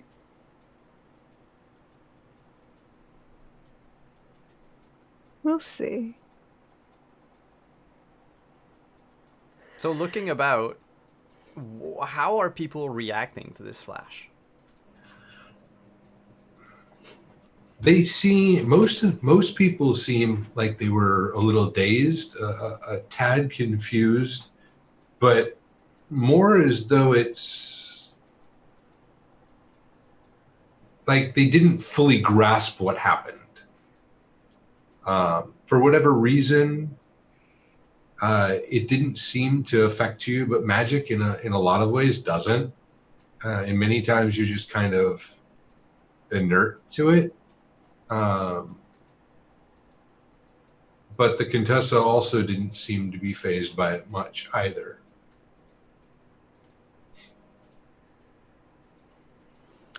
So, should we make our way to the bar? That's usually where the most interesting people hang out. Oh, by all means. Yes, I'll follow you. Ladies first. As you get up to exit, you make your way through to the bar, and over your shoulders, you'll notice one of the conductors coming back up through the dining room car with a adolescent in tow, maybe actually younger than that, probably around age 8. And you can kind of hear him bark out the order, "Apologize to these fine ladies and gentlemen for the prank that you just pulled." Signore. Conductor. Would you like to introduce me to your charming young friend? This is who found the cage of hedgehogs and let them loose in the dining car. Ah. And she'll kind of sit in one of the chairs, but kind of gesture to the kid. Come join me for a minute. He wriggles free from the conductor and walks over sheepishly. She'll reach into her bag and pull out 2 coins, silver probably, and start playing with them through her fingers. Mm-hmm. So would you like to tell me how much they paid you to? Paid me? They didn't even pay you. I'm sorry. I don't know what you're talking about. The hedgehogs, where'd you get them? Who let them out? The cargo, the baggage car. How did you know they were there? Because I'm a bored kid and I went and snuck off to play in the baggage car. Oh, honey. Try better. He looks genuinely confused at you. She doesn't believe him. And he's picking up on that, but has no idea what to say. Yeah, I know. And is actually starting to shut down as he realizes that there's like nothing.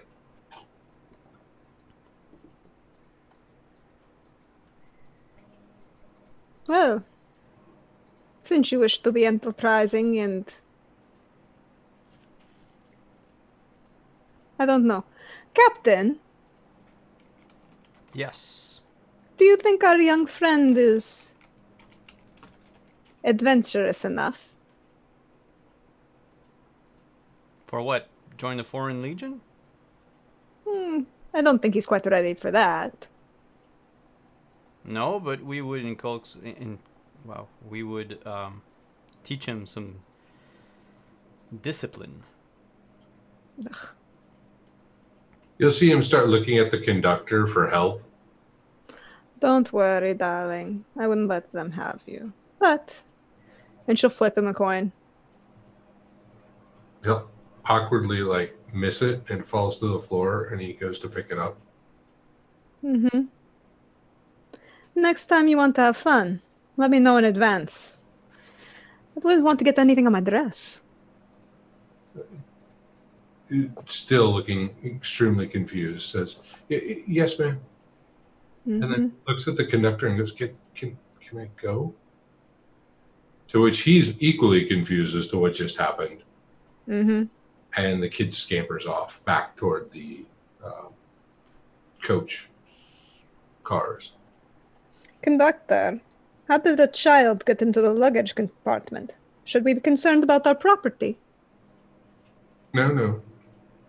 Children are mischievous, and they're also hard to spot, and a lot of times people overlook them. Well, that is upsetting. I'll have to make a note. And he just kind of looks at you. Captain, you said you were going to show me to the bar car. Yes, in just a few seconds. Conductor, Yes, sir. if I wanted to retrieve something from my luggage, would I be allowed into the luggage compartment? Yeah, you just check with the doorman. All right. Thank you. Also, did you appear to see a flash of light? Something strange happened. Yeah, it seemed like, I don't know, bad glare or something. It was just blinding. It was, indeed. A little disorienting. My keen elven eyes didn't take well to that glare. I imagine not, Captain. Well then, bar. But of course, signore. And she'll kind of start to sashay out and walk in front of work her way between, almost purposely between the captain and the conductor, and walk around the conductor. Is the conductor the same person? Is the conductor someone that she's seen on this train before? Yes. Okay. It's the same conductor that was there in Barcelona. Okay. It's the lead conductor, so he'll be headed back toward the front of the train. Okay. And then she'll make her way towards the bar car. Same. I'll follow suit. Okay. As you two leave, he will return to making apologies to the rest of the guests for the child's antics, and now also take time to assure all of them that their belongings are perfectly safe and fine, and that it was just child games.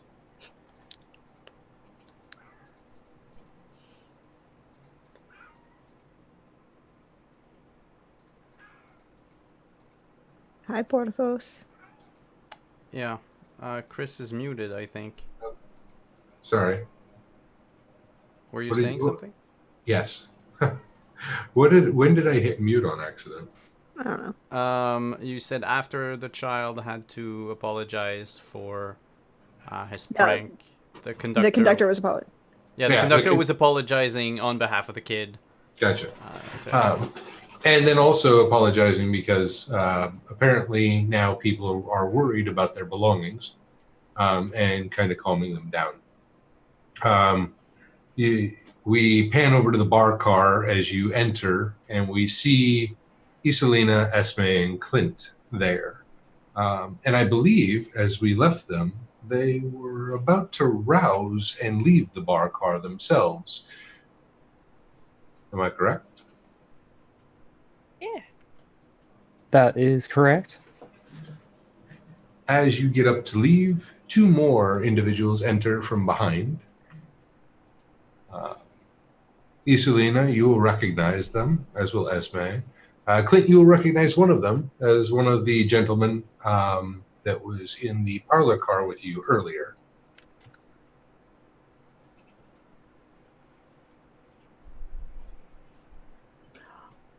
Iselina, darling, what do you recommend from this particular bar? The wine. Always. Particularly that, oh gosh, what was the second glass? It was the one that you got from France, yes? The Chateau Neuf de Pape? That one, yes, that one. Ah, of course. Specifically that one. Y'all have very fancy words for wine. I just know Merlot. Well, that is fair. Though, if you're going to spend any time here in Europe, you might want to look into a little bit more than just Merlot and Scotch. I leave the wine to the churches. And I hold up my glass. Well, if you don't want the wine, signore, can I recommend interest you in some grappa? That also sounds very foreign. To each their own. I mean, I'm as willing as the next person to try something adventurous. Grappas. Captain Von Braun perks up. Sorry. And the Contessa just kind of eyes both of them going, you know, in that case, I'm sorry, I have not introduced myself. I'm the Contessa Lucrezia Sofia Fioravanti, and you are Signore... I have a much shorter name. Clint. Clint Smolder. Buonasera, Signore Smolder. Good And this is my new friend, who is apparently very adventurous. And I'll walk up to Clint and extend a hand and say, well, hello, mysterious stranger. My name's Captain Von Braun. Captain Von Brant. And Clint will make sure that he extends his hand as well, but make sure that the captain feels his a holdout pistol that's on his wrist.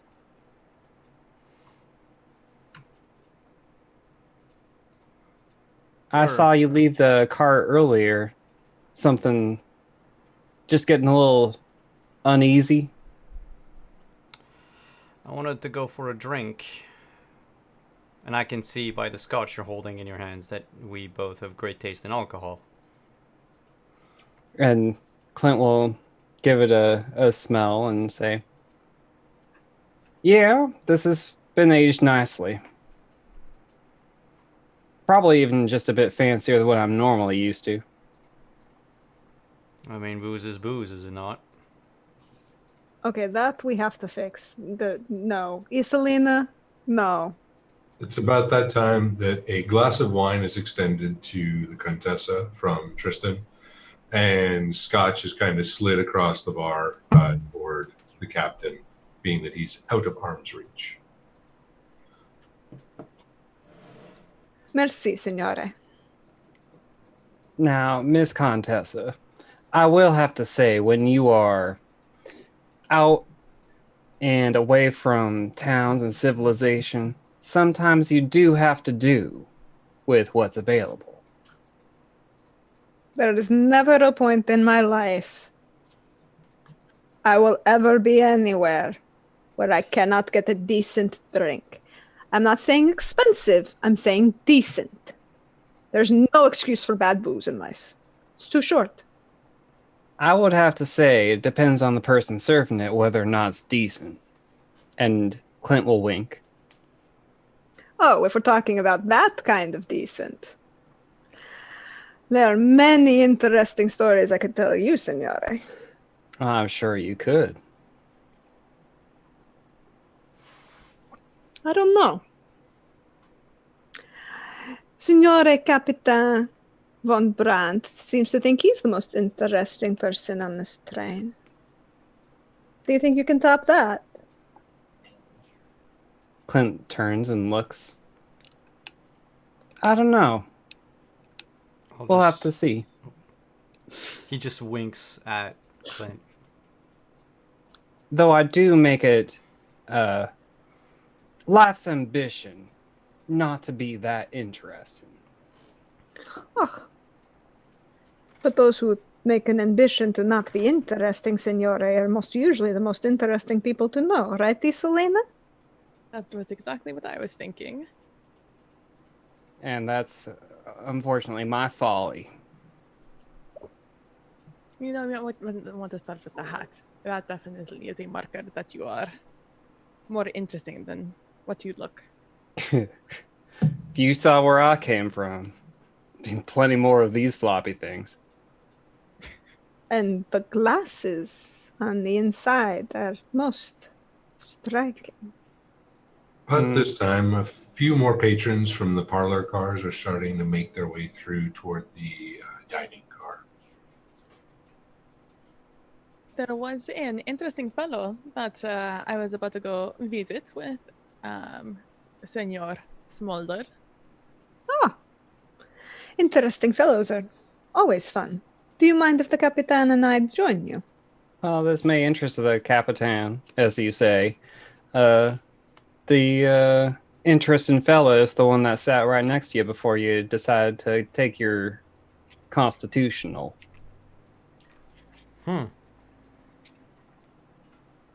Well, then, I think I would like to come with. If that's okay with...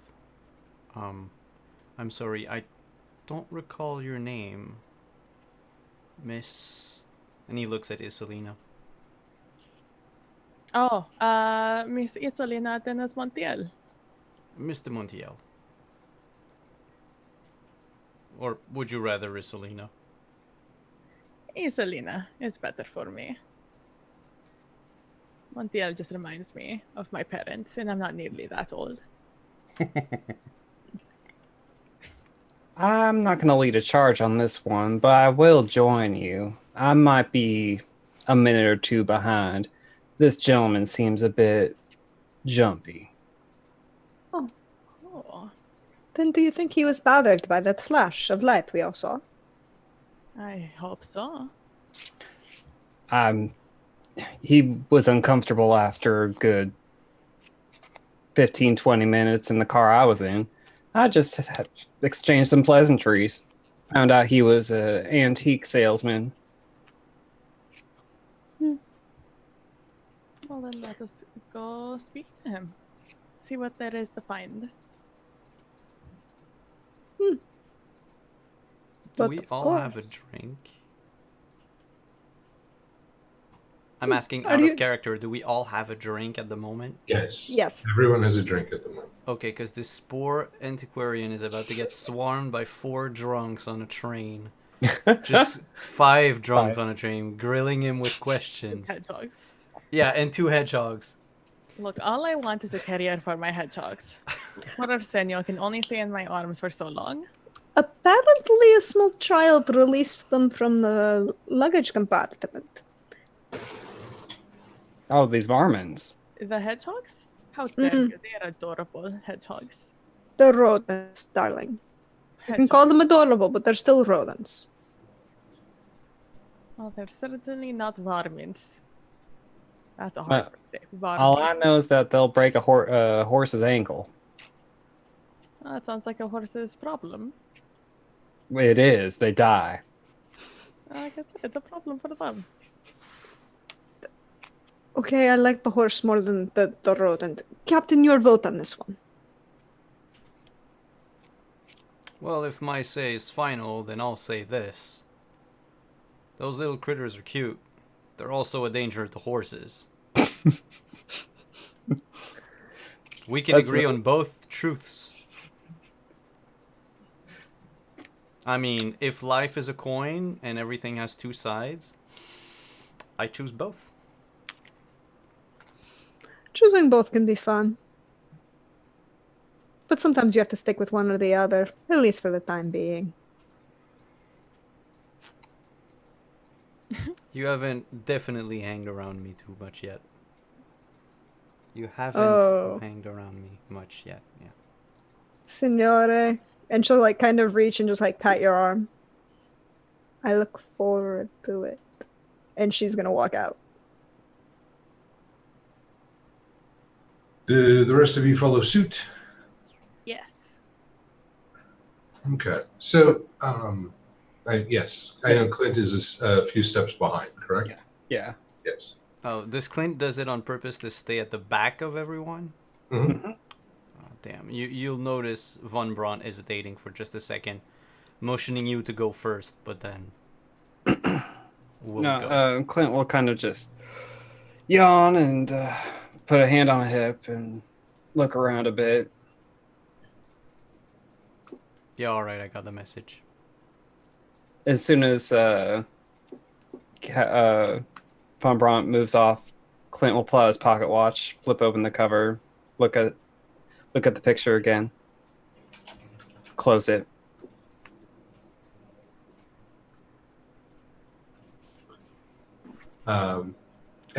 As you all make your way in, you'll see a train car.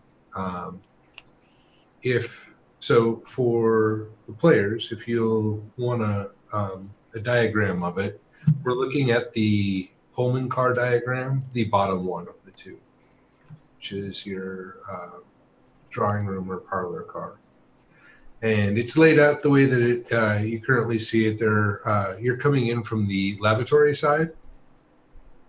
So there's a lavatory on either side of you as you walk in, and then you have the plush chairs. There's about 10 of them, 8 to 10 of them on each side of the train. They're facing different directions, some facing the windows, some facing forward or backward as though people had been talking in them. There's about 3 people scattered throughout them. In the back of this car, you know that there are 2 sitting rooms or drawing rooms for more intimate conversations. You do not see Nick Smith in the open area.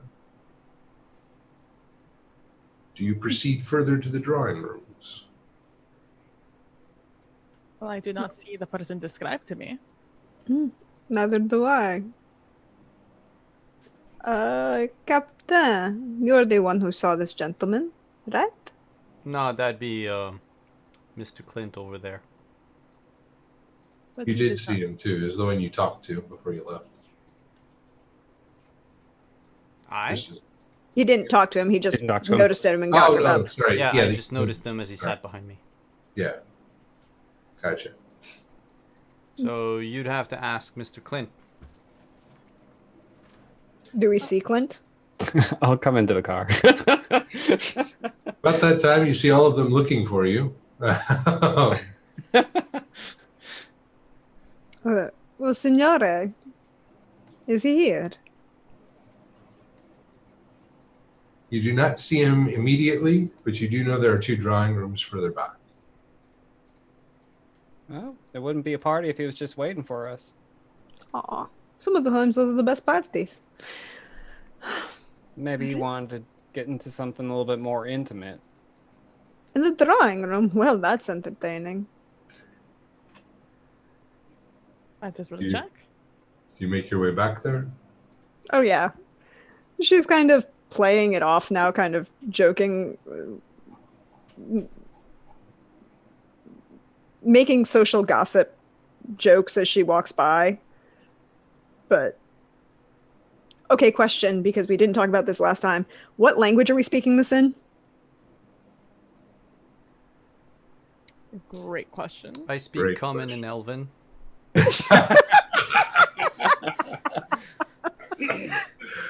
We can clearly determine that of the languages that are there, I'm guessing. Oh, that's a good question. What would Clint know? Clint would know English and probably not much else. He's average education. So standard American. Yep. Yeah, I would know English and actually he would know English, French, and German. Yeah, I was gonna say those 3 at minimum. And then, Iselina, do you have English? Yes, I have Okay. English. Okay, so she would be talking to the Contessa would be talking to the party in English and then occasionally breaking into French to talk to just say something about whatever she's seeing, social commentary, as if they were overheard by somebody, that this is the conversation that they're actually having. Does that make sense? Sure. When Iselina breaks into another language, Clint watches more carefully her movements. Oh, the Contessa, you mean? Mm-hmm.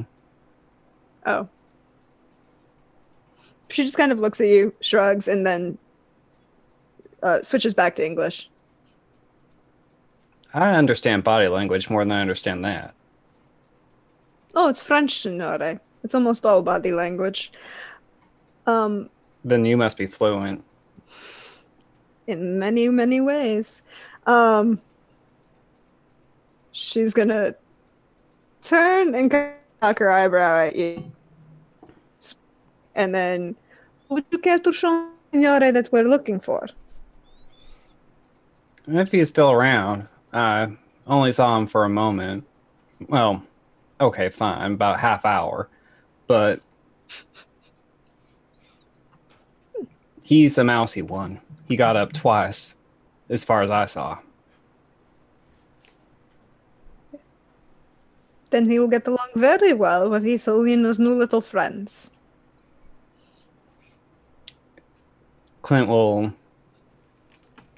walk past the group into the head and just start, I guess, leading.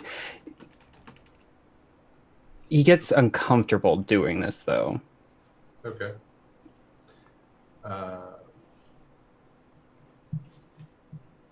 You'll make your way to the back of this car or toward the front of the train, to the opposite end of this car, I guess, is what the best way to describe it as, where the drawing rooms are.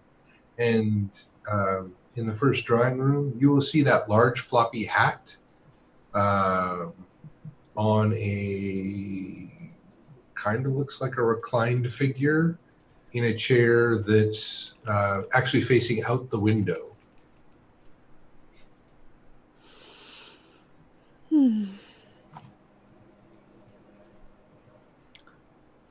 I like Clint will kind of look in and yeah, okay, go ahead. I was just going to add that it's slouched a lot, so you can kind of only see what might be like an elbow, and then the hat itself, as though he's slouched low in the chair. Gonna make me use my diamonds. Or you know, Tell us, and I'll walk in. yeah, the Contessa would walk in. Yeah, Clint will be like, All right. The Contessa's going to walk in, and she's going to use social graces to make it entirely appropriate that she's walking in. Okay. And hers are great. Mm-hmm. Or, no, good. Mm-hmm. So which one is good? Her social graces are good. Okay. So that's 6 plus 11, so 17. Okay. And she just walks in, and she talks over her shoulder at Isolina, and is just like, honestly, I don't know what they put in those. This car is so hot like these times. The windows, I should be able to open them from in here. Oh, signore, I'm so sorry. As she goes to like look over her shoulder as if she didn't notice anyone was there. As you do, you notice an empty suit, a face that is empty as well, meaning like it could have been a mask, and a hat. And she'll kind of turn and say in English over her shoulder, well, he's naked now. And that's officially creepy. Are any of you, well, I know, not you, Contessa, but Captain or Smulders, are any of you magic? People who know about magic or do magic yourselves? I mean, I have learned a little bit, Isolina, since the last time. I have my own brand of magic. Clint's quiet. But is there a sort of, how do you say, invisible type thing you could do in magic? You mean turn invisible? Yes. I've seen some people do it, yes. I've seen some turn into animals.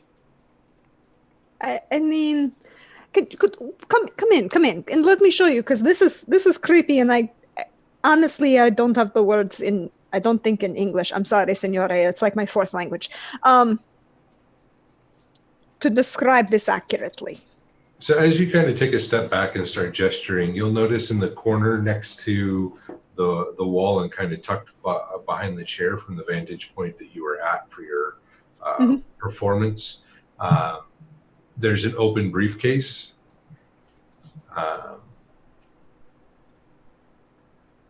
And a wooden stick of some sort. It looks like it's polished wood. But it's an incomplete, maybe half a cane.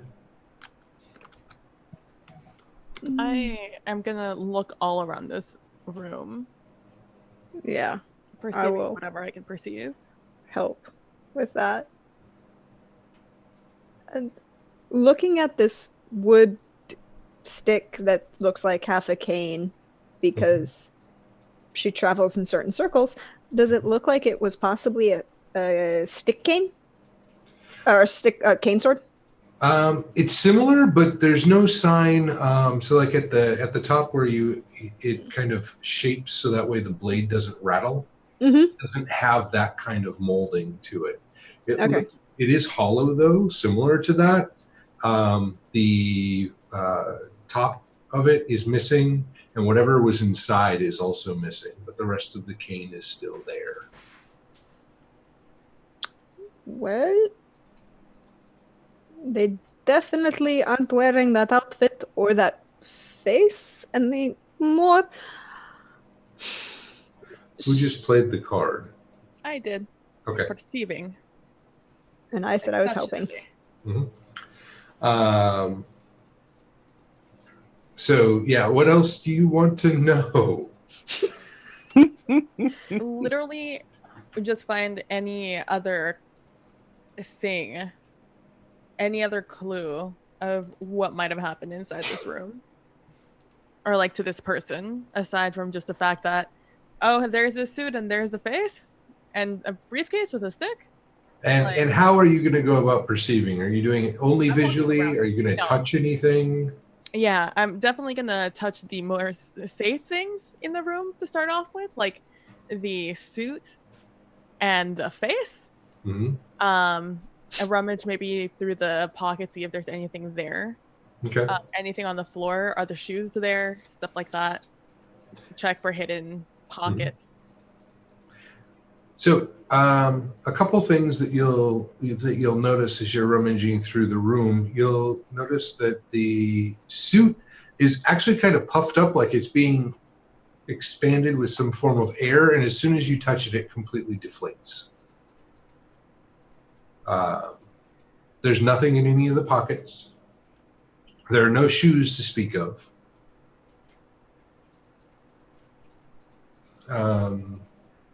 Oh, I take that back. There is a kerchief in the breast pocket, but outside of that, there's nothing else in any of the pockets. I'll definitely what are these called? Cufflinks. Those cufflinks. Gotcha. There are no cufflinks. I'll definitely take out the handkerchief and see if there's any sort of embroidery on it to see if there's a name or initials or anything. Any identifier, anything that I can go off of. So you'll pull out the kerchief, and there is actually an embroidered logo. Maybe it's a stylized globe that's been embroidered on it, not like with the stand and everything, but round globe for representing the earth itself in one of the corners. It's all in gold thread, and you're pretty certain it is gold thread. Huh.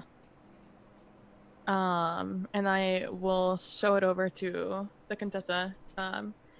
This is an interesting embroidery.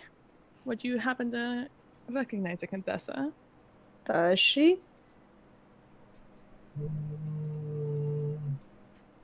No, she has not run across this yet. Not yet, but you know, there's a first time for everything. Yeah, it seems to be a bit expensive. Gold threading, very fancy. And very hard to work with, not to let alone clean. You said there was no cufflinks. Was there a stick pin? Like Yeah, from the there's ascot? that is gone as well. Any jewelry or anything like that seems to be missing. Okay. And what of the face mask? What is it? Do you touch it? Yes. It feels rubbery, but it's not skin. As soon as I figure out it's not skin, I'm just gonna start like rubbing it, seeing how thick it is, what it's made of, Mm-hmm. how flexible it is, how one would attach it to their face. On the inside, you find traces of adhesive. It sticks. It's kind of sticky, tacky to the touch. And it seems to be pretty like custom made. Like this doesn't look like it's just a rounded out. It seems very contoured for a particular face. In the adhesive, is there any part of the adhesive that differs, showing as if there would be like a raised part of the face under it, like a scar area or a mole or something that would cause a different imprint on the adhesive on the inside? Like when you get a fingerprint on something? Um, I need defining features like that. you do not notice anything in particular. At first, you will pick up on what you believe to be a cleft chin. There's Do you just a point- slight seam down there. Do you point that out? Yes.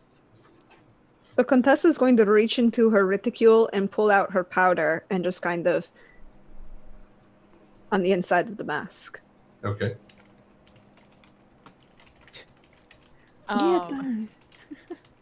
Have to warn I have to warn someone before you do that. Well, you know, it works very well when you need it to. That's fair.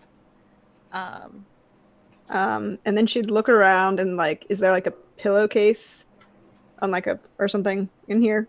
Or like a pillow in here? There are satin pillows, yes, but nothing with a case. They're fully sewn. This is a sitting room, not a sleeping room. You know. There's the shirt that they were wearing. That would be your closest. Do we care about the shirt anymore? I do not think so. There is nothing defining on it. Signore Clint, Signore Capitan, and care about the shirt anymore? Clint is out, like, kind of letting the lady detectives do what they're doing, and has actually pulled their pistol and is in the hallway outside the door. And it's like, I'm gonna let you do what you need to do. I'm gonna stay on lookout here just in case whatever this is gonna come back. Well, I appreciate that, Signore. Capitan, is there any reason we need the shirt anymore? None that I can think of. Okay. And she's going to take the shirt very carefully out of the suit, and using the back of the shirt, put the mask with the powder on the imprint of the back of the shirt. Okay. To get at least an imprint of the face that was underneath the mask. Okay. And you're going to get a somewhat distorted Yeah. print because you're going from 3D to 2D, but you do get a clean print.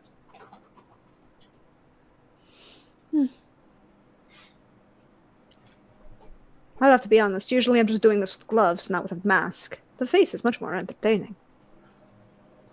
I don't see it every day. And it only covers the actual face. It doesn't, like, the mask doesn't have, like, ears or anything on it. Okay, so Just it doesn't. there. So it stops here. Okay. So, yeah, it would stop around basically the jawline on up in front of the ears. You two gentlemen didn't happen to notice if he had anything distinguishing about his ears. Clint? He had him. There's nothing that stood out to either of you. He was a good listener. Well, there's that. You three aren't regular passengers, are you? I gather neither are you. I am on my honeymoon. I just got married. I'm genuinely on a trip. Whatever happens, happens.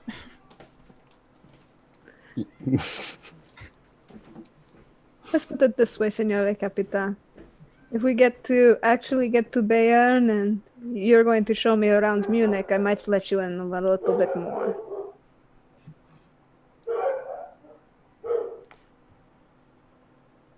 To be fair, I don't know if I should answer to that, but my poor skills and social graces sort of demand that I have a witty retort to that, and I don't.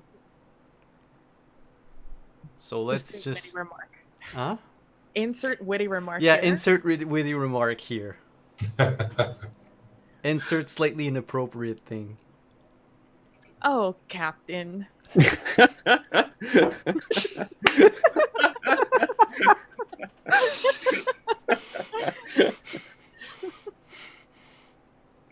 Not what I drink, please. I'm going to not. Oh. So while they're doing this, Clint will lean his head over towards the next cabin, and just listen for any conversation or sound that there's anyone in there. No, there's no sign of anyone in the other drawing room. And we're going towards the front of the train, yes? This way? Correct. Okay. You said earlier when this individual met Clint or sat down for the first time that the suit was very fine, but the hat didn't quite match. Correct. Is there anything the Contessa can recognize from the suit based on her understandings of country or status that this would usually signify?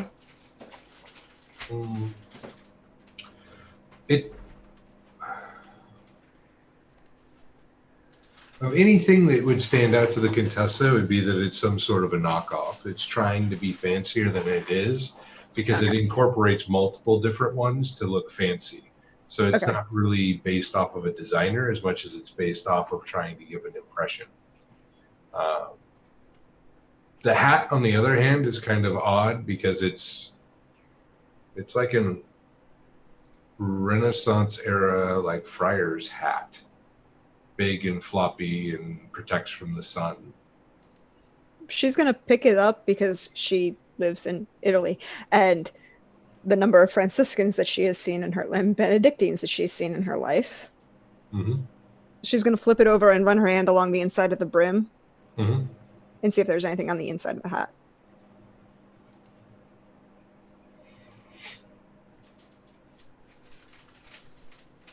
Yes. You find actually a bit of folded paper tucked inside the hat band. She'll pull that out. Open it up. You'll notice that it's like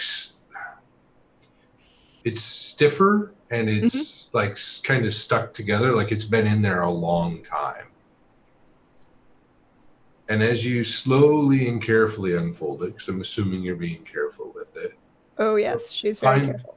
You'll find across it that there is a Latin prayer written on it.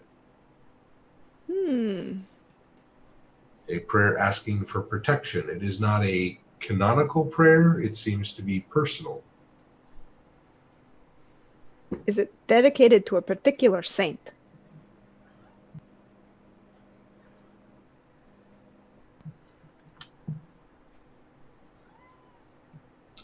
yes.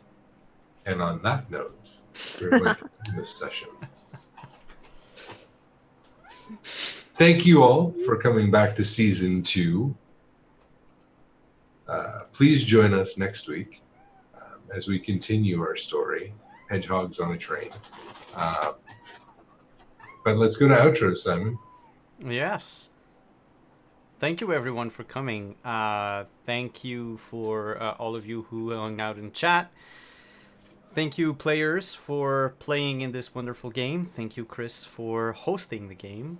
And thank you to you watching on YouTube, watching the VOD. Kitten, I'm busy.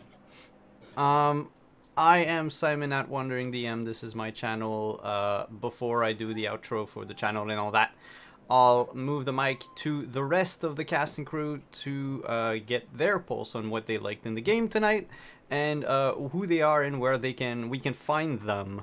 And I'll begin with the reverse order from our intros. So I will begin with Chris.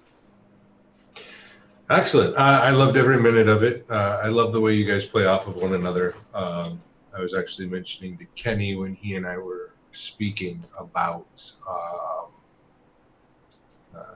their character, and I found that there are all these ways that the two new characters, unbeknownst to both of you, have woven your long-term goals right in between and intermingled with both Iselina's and the Contessa's, and there's no way for you to have known that because these are only things that they've told me and haven't actually shared with anybody else. So I'm just constantly impressed with how well you all play off of one another. So thank you very much. You can find me here every Friday night as the host of Adventures in Castle Falkenstein, and every Sunday over on Soulbear RPG, playing in the Shattered Eye. Thank you, Chris. Thank you for hosting. Moving on from Chris, we'll go to Lady Iselina. Well, Lady Iselina. Yeah. To Iselina, who's now a lady, apparently. Hi, I am PB, who also plays Iselina.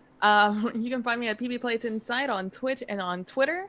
I stream doing variety games. Right now, we're finishing up Mass Effect, the first one. Hopefully, moving on to the second one once I learn why I just constantly crashes when I start it up. You know, PC problems. I stream at 6 to 9 p.m. Central Standard Time on Tuesdays and Thursdays. You can find me on the Greyhawk channel occasionally on Mondays at 7 p.m. Central Standard Time, playing The Grove Where We Met, in which we all just got back our memories, and we are in it now. Who knows what we're in, but we're in something.